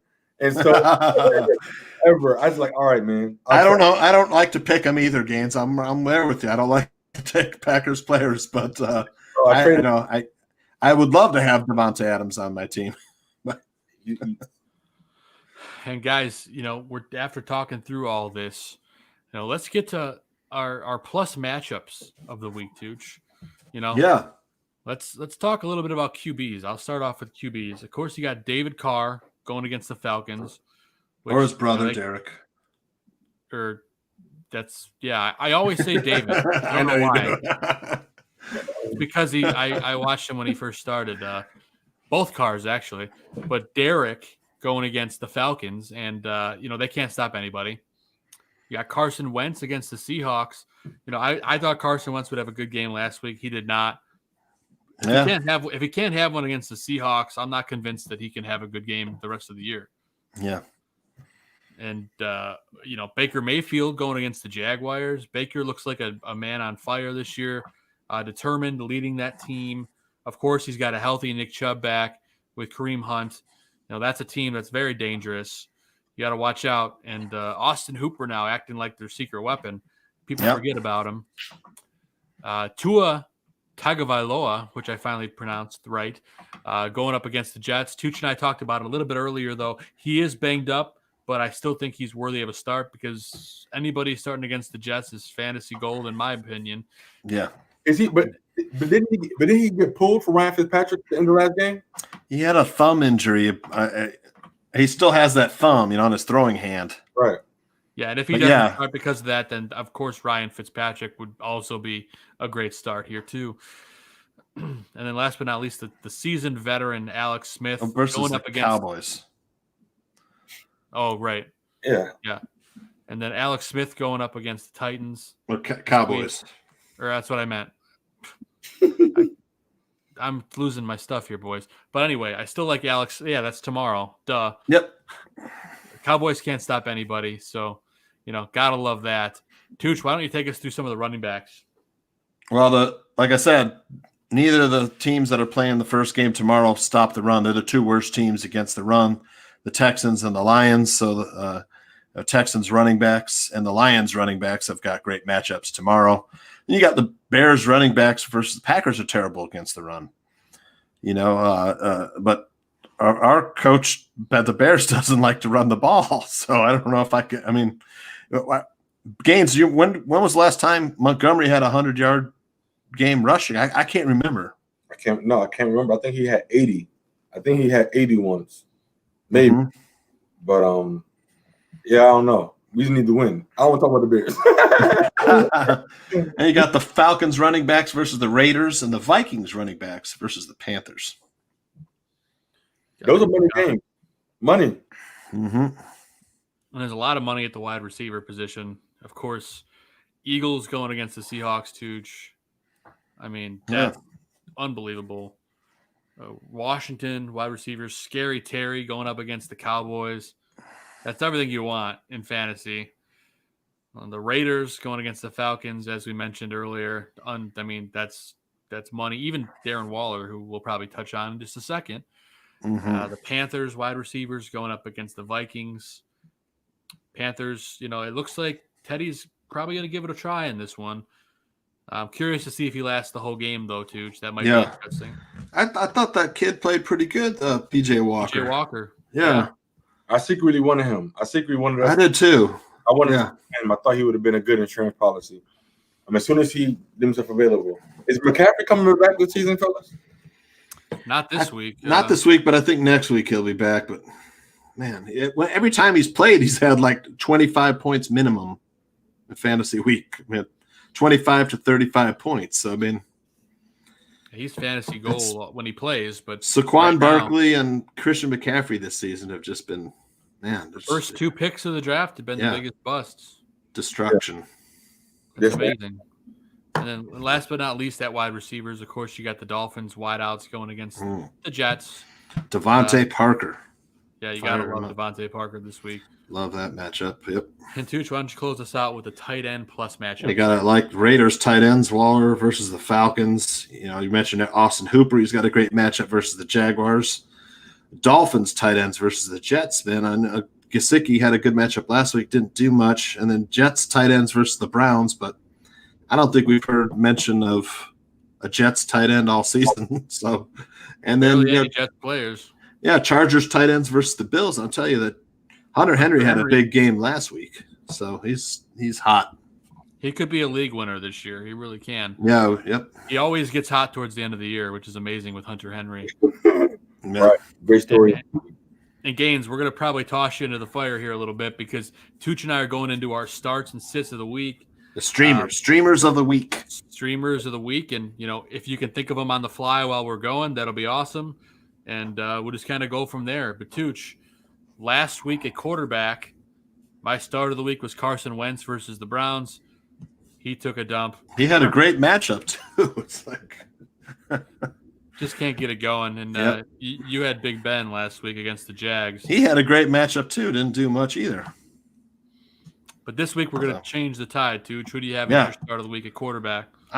Derek Carr had a good game last week. I'll stick with him versus the Falcons as a streaming quarterback of the week. There you go. I'm gonna go with Daniel Jones against the Bengals. I like that, man. A kid. He's fast. He's fast. He runs, and that Bengals secondary is horrible. So I like Daniel Jones to be a serviceable fantasy quarterback, probably inside the top 15, which is all you could ask for right now. Mm-hmm. Tyler, I've given you a little time. Yeah, no. Who do you? If you turn to streaming, because I feel sorry for you if you didn't have a backup plan. That sucks. COVID, like injuries, that just really sucks. But Alex Smith versus the Cowboys defense is a streaming option. That's solid because he has. If anything else, they're gonna do bubbles. They're gonna do screens. They're gonna do drag routes, and so he's still gonna get 150, 70, 200 yards.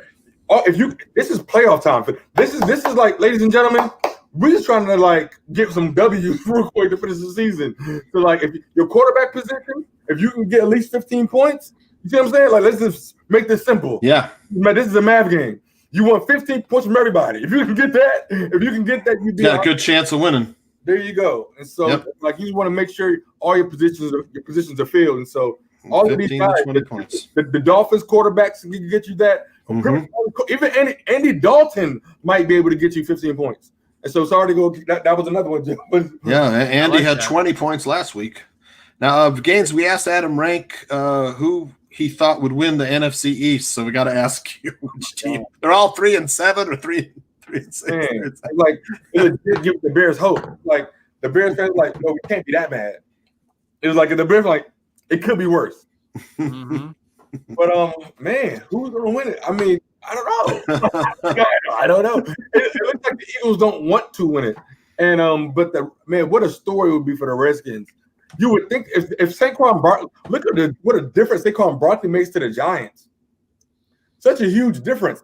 Yeah. But it's so up for grabs. It's like somebody's gonna accidentally win. Is that what it looks like, fellas? Yeah. And they might be 7-9 and win the division.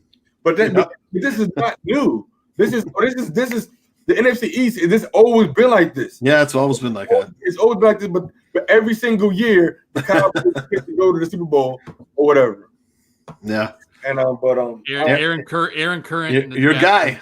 Eagles win because of the tie. LOL. They have a tie. Yeah, 3-6-1.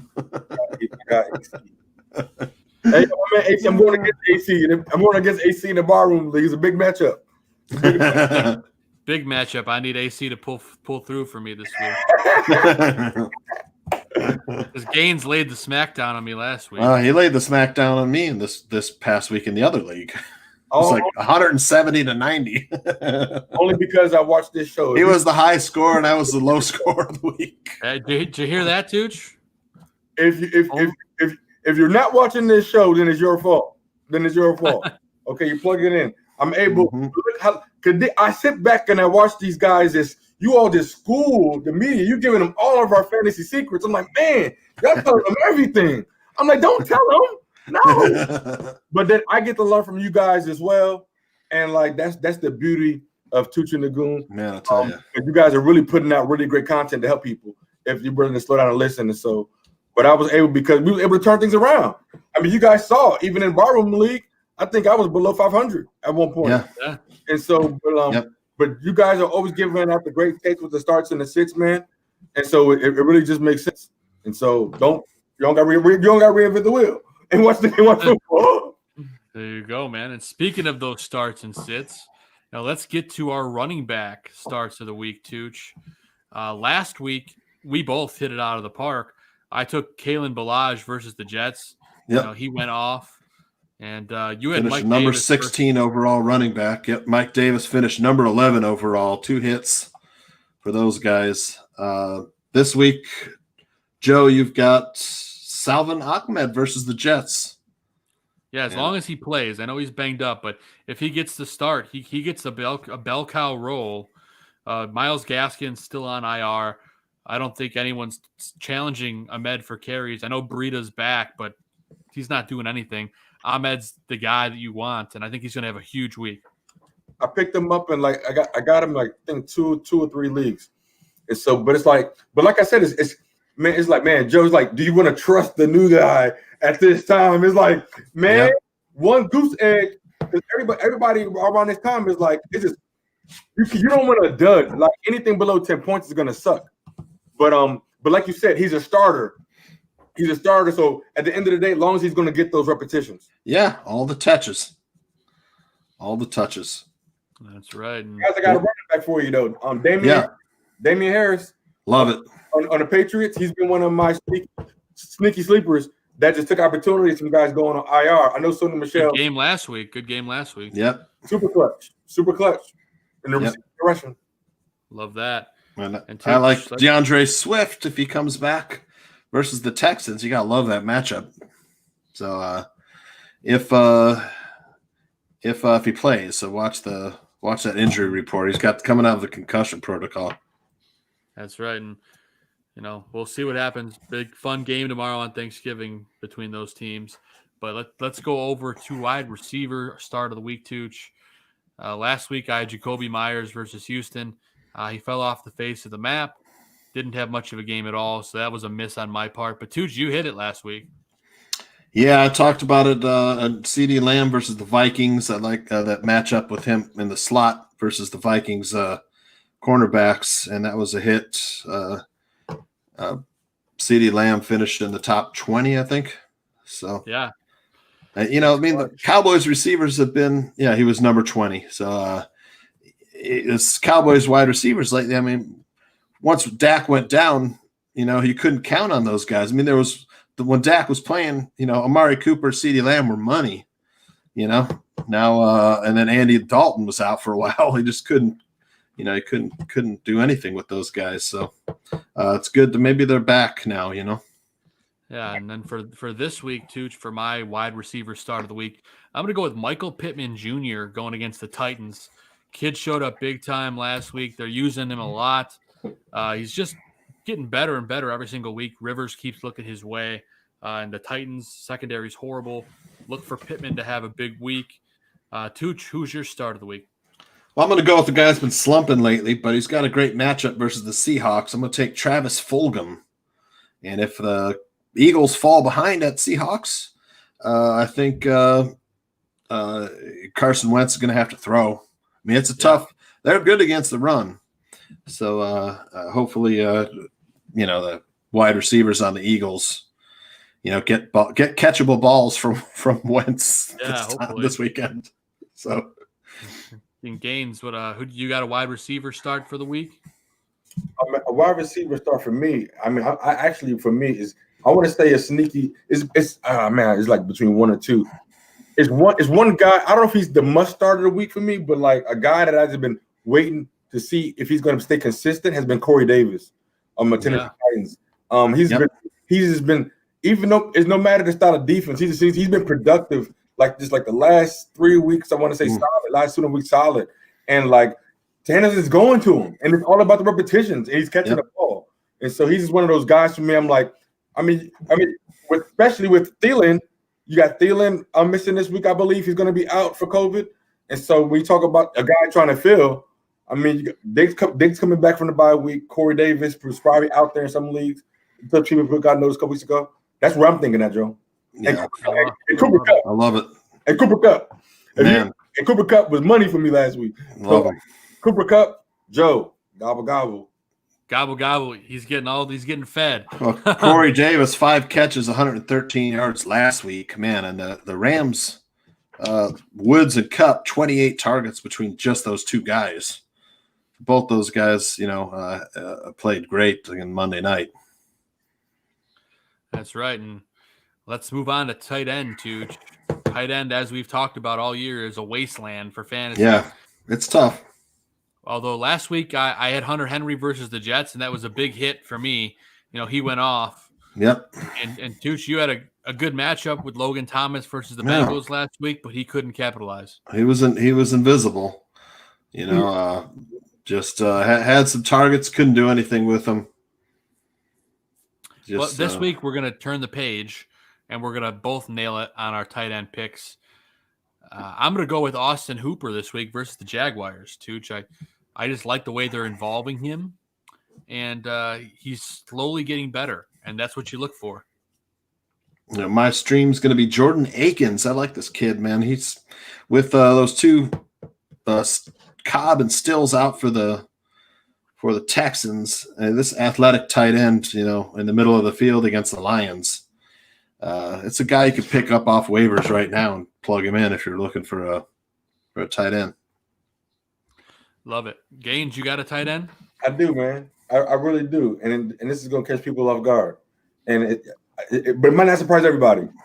Ayo, Mitch Trubisky's coming back. So Mitch Trubisky, is this the beginning of Mitch Trubisky and Cole Kmet? Is this? No, I would love to see it. Is this the day that it happens? I don't know who would have that much faith to do such a thing. But I'm just saying, I was still like, wait a minute, because Mitch has never had a tight end. I mean, respectfully, I could think of. You know what I'm saying? Right. So this is what we drafted him for, right? But Hunter Henry, man. I mean, it's just if it makes sense. I've been blessed. I finally. It took me all season long, but I finally got Kelsey, so I'm spoiled in some leagues.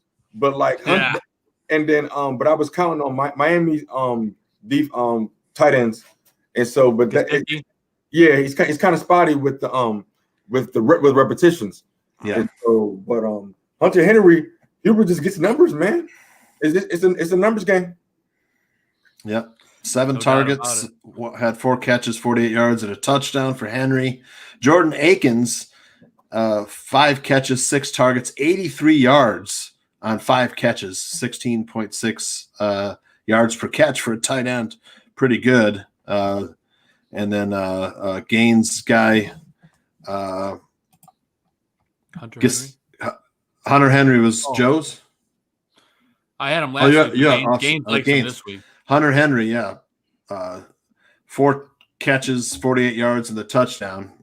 And Austin Hooper, 3 catches, 33 yards last week. Good but stuff. this week, a much better matchup for Hooper. And now we're going to go to the opposite side of the fence, guys. We're going to go to our sit of the week, the one player that you think needs to ride the bench. Last week, Tooch, I had Todd Gurley versus the Saints, and he didn't do anything. I hit that. He was a great sit last week. Yep. And you also hit it out of the park, too.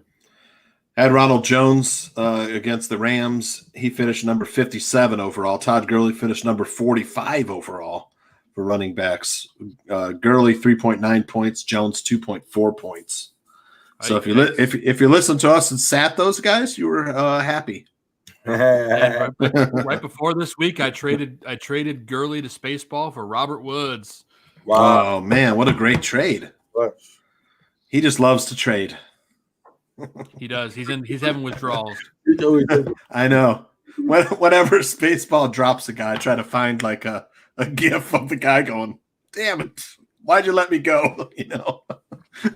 That's why I love Sleeper. It's just so much fun. It was just his birthday, by the way. So happy belated birthday! Happy birthday, Spaceball! I love Spaceball. Yep. And Tyler, guy. Who do you got a sit of the week for us?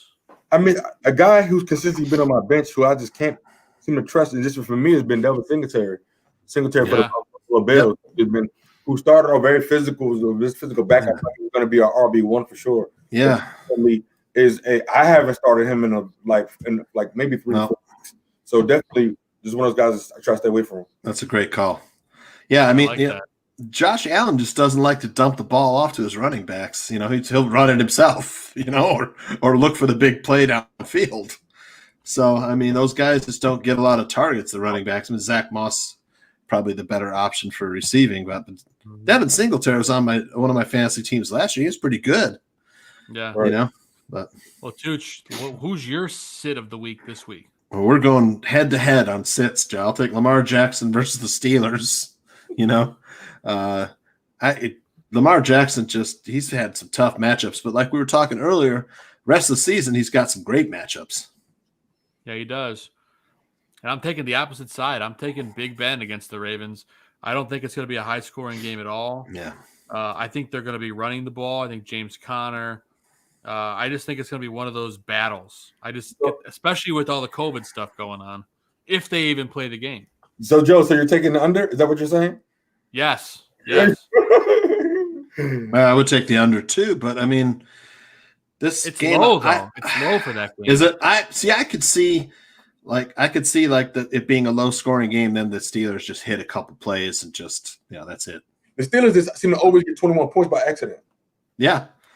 100%. They get good field position from their defense, and then Chase Claypool and Eric Ebron, those guys are big red zone targets. All they got to do is get close and throw it up to those two guys, and the run game is okay.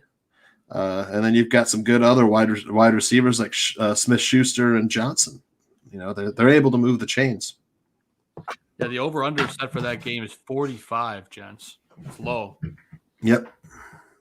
45? I don't know. It's really, really close. I think it might go over by like 2 points. This is going to be like a 28-17 game, Joe. Vegas is hardly ever wrong. You're missing some offensive linemen. The Ravens. Yeah, and then of course the Ravens are decimated at running back right now, losing both Mark Ingram and J.K. Dobbins to COVID. So, but they could play those Sunday, right? Or if I don't know. I don't think so. I think it's going to be the Gus Edwards show. And if you need a guy, that's a guy you can pick up and probably get a decent top waiver pickup. He was, and I saw it there, and I left it. I was like, I looked at it last night. I was like, it's okay. I couldn't add him because I'm like, I didn't. I was like, it's okay. I'm like, it's always about like who am I going to cut? Like the waiver has to like dictate like somebody's getting cut and released. And at this point, like it's about getting your rosters playoff ready, Joe. Tooch is like, that's right. I mean, playoff ready. This is why we play the game. And that's what we're going to get into right after the next Super Sleeper segment, and then we'll talk playoff prep and strategy, and then we're going to get out of here. But let's go to the Super Sleeper of the week, Tooch. Last week, my Super Sleeper was Michael Pittman Jr. versus the Packers, and he went off. So I hit that one. You had Willie Snead versus the Titans, and Tooch, he's been going off every week except for the week that you picked him. Yeah, he had 7 targets, just couldn't do anything with them. Had a good matchup against the Titans, but, man, the Titans, when it gets towards the end of the season, man, the Titans play pretty good ball. I mean, last year you saw them go all the way to the AFC Championship. So, well-coached team, the Titans. Yeah, absolutely. He was a sleeper for me. He had, before the last week, he had 16 points. This week, he had over 40 points in fantasy. He was a sleeper to me, Desean Watson, because I almost benched him playing around getting less than 20 points. Yeah, must start. He's having a great season on a bad team. Well, I mean, ever since the coaching change, that's what I wanted to give him another free shot. Mm-hmm. There's always the best calling her plays, and it only made sense. And but also that kind of compliments Brandon Cooks, who I've been keeping an eye on, who's a sneaky streamer as well. Yeah. Mm-hmm. And there's only him and Will Fuller, so the other 2 guys are injured. I mean, I'm sure they've got some bench guys, but well, Joe, who's your super sleeper this week? I'm going to go with Curtis Samuel versus the Vikings. This is a guy that's been involved in that offense, and he's been like up one week, down the other. I think he's up because, I mean, the Vikings are horrible on defense. Look for Curtis Samuel not to only catch balls, but but he's been running out of that backfield a lot too. I think Curtis Samuel has a score and goes probably close to or over 100 yards receiving. I've got Nelson Aguilar versus the Falcons. A great matchup for him. He had 9 targets, 6 catches, 88 yards, and a touchdown last week. I'm hesitant. He's got a good matchup. I mean, he's been like 1 week great, 1 week bad, 1 week great, 1 week bad. I think this week he still has I think this has the potential to be a high-scoring game, the Raiders and Falcons. No doubt about it, man. I really do think it's going to be a high-scoring. I think it's going to go over whatever it is. But Gaines, you have a sleeper for us. I mean, I'm as I scare the valley of like who's gonna come through for me, who's not gonna mess this up when it means the most. And so a guy that seems to be Melvin Gordon, like, because Philip Lindsay has kind of was taking over, but Melvin Gordon really hit it out the park last week. And so yeah, he did. I know a lot of people he wasn't being start a lot in a lot of leagues over, and so this is somebody I've gone against, and so I see it from another perspective. I'm like, this everybody seems to be having that now, and so that's what I got to keep an eye on for sure. And then we hopefully Tyler Lockett can pick it back up, because over the last 3 weeks after that big explosion, after that 45-point game, something like that, there's been a lot of single digit out the past couple of weeks, gentlemen. I know. It's hard. I mean, Tyler Lockett to me is one of those guys. If I had him on my team, I don't have any shares of him, but I would start every week. You have to just because Russell Wilson throws the ball so much, right? But and you just never know. It ain't gonna hurt you. It's just gonna explode sooner or later. I mean, I think that's a good call. He's due. Yes, he is. He is due 100%. And, guys, before we slowly wrap and get out of here, we know we've had a heck of a show. Again, thank you to Adam Rank for joining us. Absolutely bringing the fire. Huge props to Adam. If you don't follow him on Twitter, follow him at Adam Rank. Follow him on Instagram. Check out his stuff on NFL.com. Amazing work. But, gents, let's talk playoffs. It's right around the corner. What are you guys doing to get yourself ready for a playoff run? Gaines, you have a lot of good teams. Why don't you talk a little bit about what you're doing, getting ready to go down the stretch? I mean, really first, man, just like learning from experience about like you draft the team. The team you go to the playoffs with isn't most of the time the team you drafted. And so like, especially when you're dealing with, if you're paying attention to the waiver wire, and especially dealing with injuries like this. And so one thing that I'm doing is making sure I got a hat on a hat. And so I had to plug the leaks. I wouldn't be the tight end position has been a desert. I had to plug that leak because I was getting like less than 10 points in that position. I was expecting more from Jimmy Graham. You know what I'm saying? I was expecting more. I mean, because the first 4 weeks of the season, he had a pet down. So that was serviceable because he was getting 10 points easy. And so, but when I say plug leaks, so one thing I'm doing is making sure you're getting double digits, at least in every position. That's really the best you can do. And then really hitting on these flexes, because now you should have identified, you should have 3 capable running backs. You have 3 capable running backs, which should take care of 2 of your primary spots. And so thinking about running backs, thinking about people that's going to get the volume, it's all about repetitions. At the end of the day, Joe, for me, if I lose, as long as my starters outscore my bench, that's my plan right now. It's like at this point, your roster should be together. So I'm checking myself and watching and listening to you guys. But like, did anybody on my bench outscore my starter? If so, that's my fault. Yeah. So that's what I'm looking at, Joe. I'm going back to the piece of keeper. Like, why person starting? What's the body of work? What have you done for me in the last 3 games? What's the matchups? And so that's really it. That's really all you can do is just let it fly. But after that point, set it up, have faith, and just let it ride. And so, but just having capable people, who's active. You know who's active. Yeah, Joe. That's it, baby. You got to know who's active. And I'm going to add a little bit to that. What I do with my rosters is at this point in the season, everyone has players that they're like, man, I hate them, but I have them on my roster, right? you got to look at every single player on your team and look at their schedule the rest of the way. Your playoff schedule, those 3-4 games. If they're bad matchups and you don't like the player, cut them. I don't care. I mean, obviously, if you're a stud, you're going to play a stud. I'm talking about guys that are like, a 4th-round pick or later that are just like, oh, man, this guy's schedule is horrible, and he's not been performing this year. So I'm cutting ties with guys that are going to drag me down. Like, I have Marquise Brown in a bunch of leagues, and I'm like, man, he's been horrible. And I'm like, I'm getting ready to drop him, right? No, look at his freaking schedule. Their schedule the rest of the way for the Ravens, and we were talking about this a little while ago. I'm going to pull it up right now. I don't know if you heard it, Gaines, but here it is. The rest of the way during fantasy playoffs for the Ravens: Cowboys, Browns, Jaguars, Giants. You're keeping them on your roster. It's just these are little things you can do to get that engine firing on all cylinders. Because you got to look at those schedules.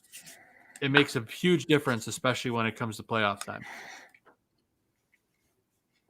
Joe, you're right on point with that, because at this point, the bye weeks are pretty much wrapping up. So your starters are your starters for a reason. Like, those are people you drafted at those spots. And so like Joe just said, you can keep a fresh bench. Like, if they're not going to be better than your starter, then why are they on your roster? And Joe's made a really great point just by doing that little bit of foreshadowing.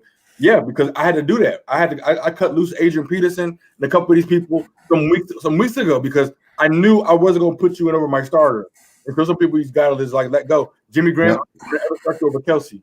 Like, once all my bye weeks started to end over, that's when you can just set up. Okay, this is my permanent roster in case of an injury. So you keep that one position insurance policy. But great stuff, Joe. And on top of it, you can get a handcuff too. If you have a handcuff out there for your running back or for your maybe a receiver that's just one step down, it could be a good time to have an extra guy to give you that insurance policy, especially if it's a guy like a Wayne Gallman or even, Devontae Freeman, who is on IR. But if they could bring him back and say Gallman gets hurt, it's little things like that you can do to maybe sway things. Or your Austin Eckler, a guy that people forget about, he might come off IR this week. So it's little stuff like that can really help position you to win the league. I made a deal in the Ballroom League. It's a risky one. I rolled the dice. I traded Tyreek Hill for the best running back available in the league that was up for trade, and that was for Austin Eckler. I made that deal. And you know what? On paper, is it the best deal? No. But I'm deep at wide receiver, and this is a running back that if he's coming back and he's getting fed in that offense, he could really change the swing of a season. That could be a home run hitter, Joe. Yeah. It could be. I can see your face. I can see the intensity, bro. I can see that. Like, if he comes back hitting 20 points, 25 points every week, that might be a problem. Especially with that Chargers schedule. That might be a problem for us. Yep, I like it, man. They've been struggling at the running back with the guys they got there right now in Los Angeles. And I know we've been talking about it. We've been hammering it home, Tooch, about that schedule that the Chargers have the rest of the way. And, for those not in the know, they got the Bills this week, which isn't the best defense. They get the Bills this week, but, and then next week they get New England. So that a little rough, but then the floodgates open. All right. So here we go. Atlanta, Las Vegas, Denver to go through fantasy playoffs. I mean, if you have Chargers on your team, they're going to really help you get through those matchups. Yeah, Las Vegas, terrible against the run. Atlanta, pretty good against the run. They're terrible against the pass. And then, here we go. We got a question, Joe. Yeah, AC, Aaron Current. I picked up Taysom Hill. Should I start him or Teddy Bridgewater? Well, we were talking about this earlier. Bridgewater banged up, with that knee. He's got a great matchup, though. He's got a great matchup, and he's probably going to give it a go. Right. I have a hard time trusting Taysom Hill. Me too. Not in the quarterback position. In the tight end position, if anybody else was able to get away with that for 1 week, I threw him into a tight end flex position. And but I took that away. But But I don't really trust Teddy that much. But I mean, this is like when you, I don't know. It depends on where you are in the league, where you are. Like, what are you playing for? Are you trying to win the thing? Is this the must win? But Teddy, is that the only option? Are those the only options you have? Like, there has to be other options. AC, there's a lot of guys on the wire you can pick up instead. I think about Carson Wentz. If you were thinking about those guys, Alex Smith. Hey, Mike Glennon gonna get some reps. No.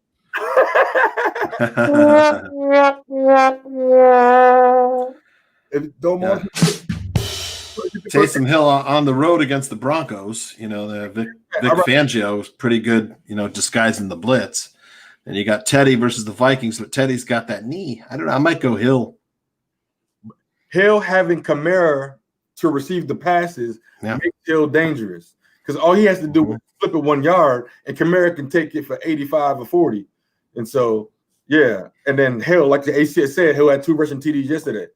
And so, in his first NFL start, start, so awesome after 4 years in the NFL. Happy for that guy. Yeah. Plus, he's an older player. I mean, he came into the league at like 25, you know? Yeah, I mean, I'm not fully confident that Teddy's going to be able to get through the game healthy. I think Taysom's probably the safer play. Definitely. But to get back to it, Tooch, I know Gaines and I both gave playoff prep, playoff tips. Do you have a tip for our listeners and viewers about how to get ready for the playoffs? Well, I said last week, you know, I still stick by. I didn't make any waiver claims this week to position myself to get a higher waiver claim on those playoff weeks. And because you never know, some guy's going to get injured. Let's say Dalvin Cook gets injured. You want to pick up his handcuff. Man, if you have the number one priority, you know, that could be a league winner. You know, something like that, I think, is a good play, you know.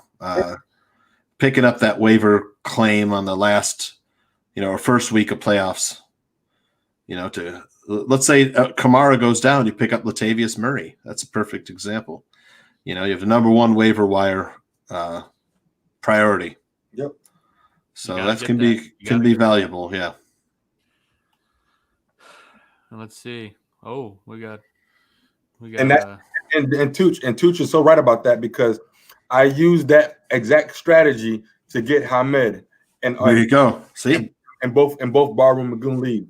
Yeah. I did a waiver wire selection, and I knew Hamed was going to be available, and so I saved it for that, and able to pick them up in both and spread all these across the board. Yep. I love it, Jensen. You know, it's just about that time, and we're going to slowly wrap the show. We're going almost a 2-hour mark in the first ever Thanksgiving special on Fantasy Football Goon. Of course, we had Adam Rank.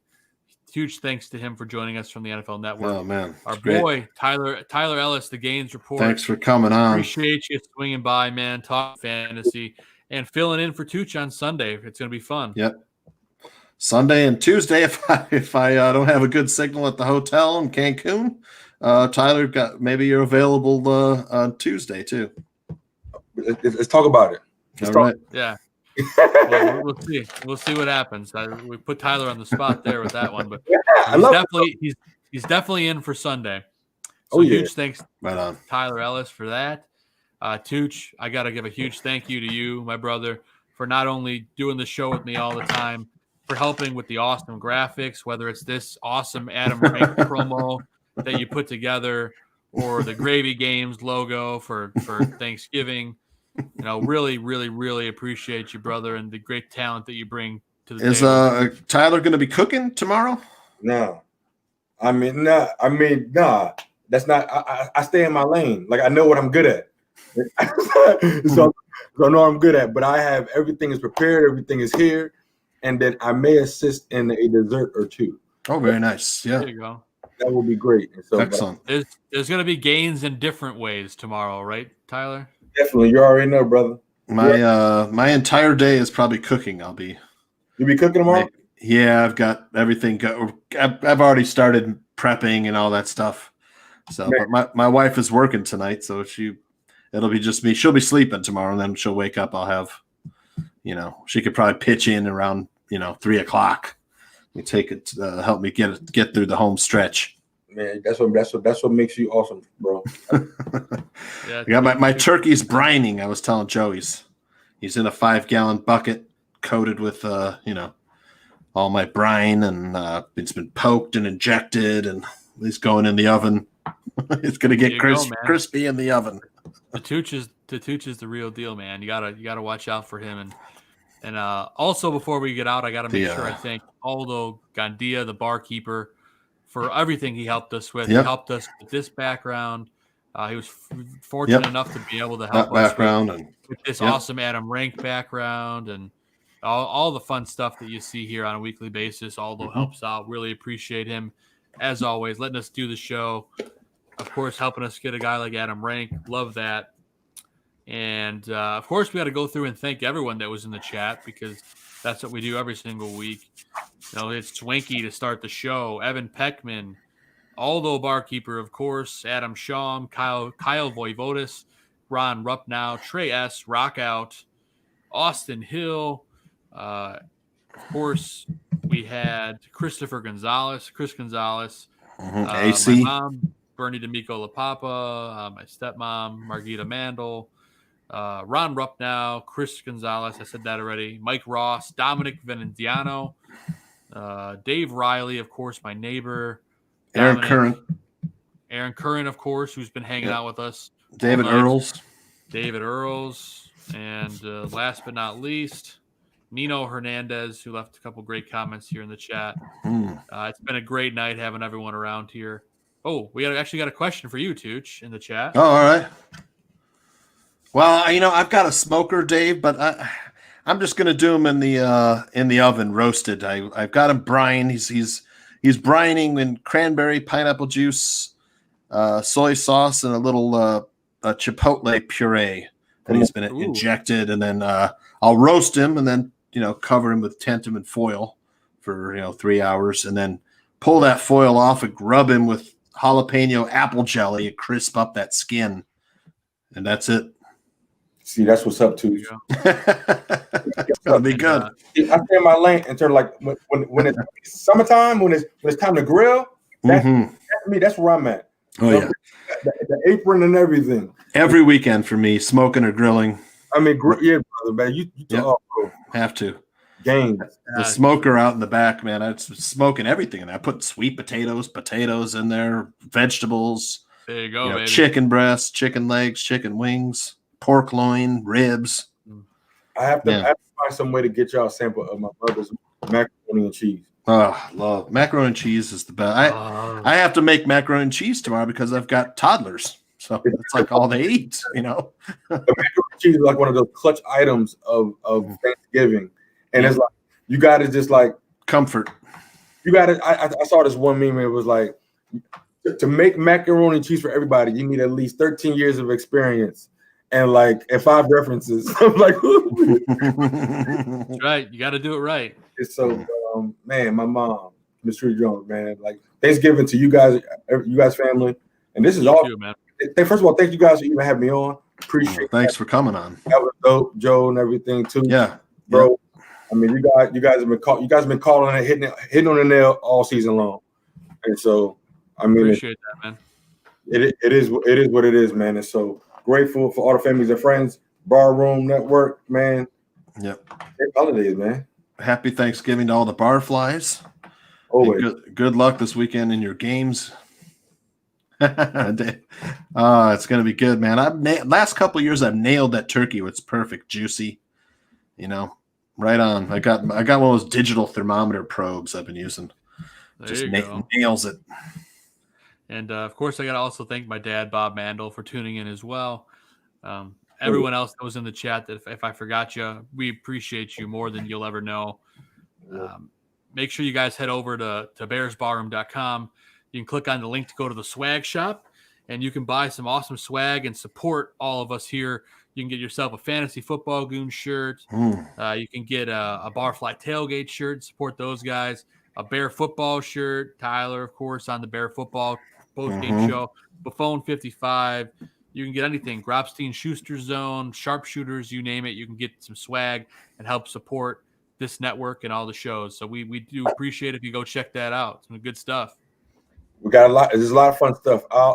The man behind the curtain, Aldo Gandia, has been cooking up, always trying to put us in a position to win and be successful. And so we got some health and fitness products coming for you too on the website. And so Stephanie, stay tuned to all the perspective of gains. Right, Joe?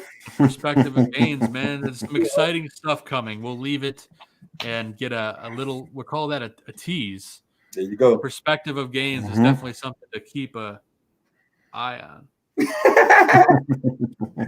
Man, that was a terrible dad joke, but I did it anyway. That's okay. That's cool. It's all good, man. But no, it's going to be exciting stuff coming up at the bar, and we appreciate everyone for hanging out. Happy Thanksgiving from not only the Fantasy Football Goon family, the Bears Barroom family, all of us to you. Have a safe, healthy, happy Thanksgiving. And, everyone just enjoy your family. It's going to be a great, relaxing day. It's not the normal 2020.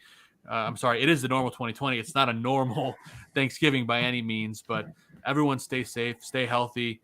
To both of my brothers here on the show with me, Tooch and Tyler Ellis, I love you guys. Happy Thanksgiving, and thank you for all that you do. Likewise, brother. That's right, and that's the part of the show. We've gotten to the end.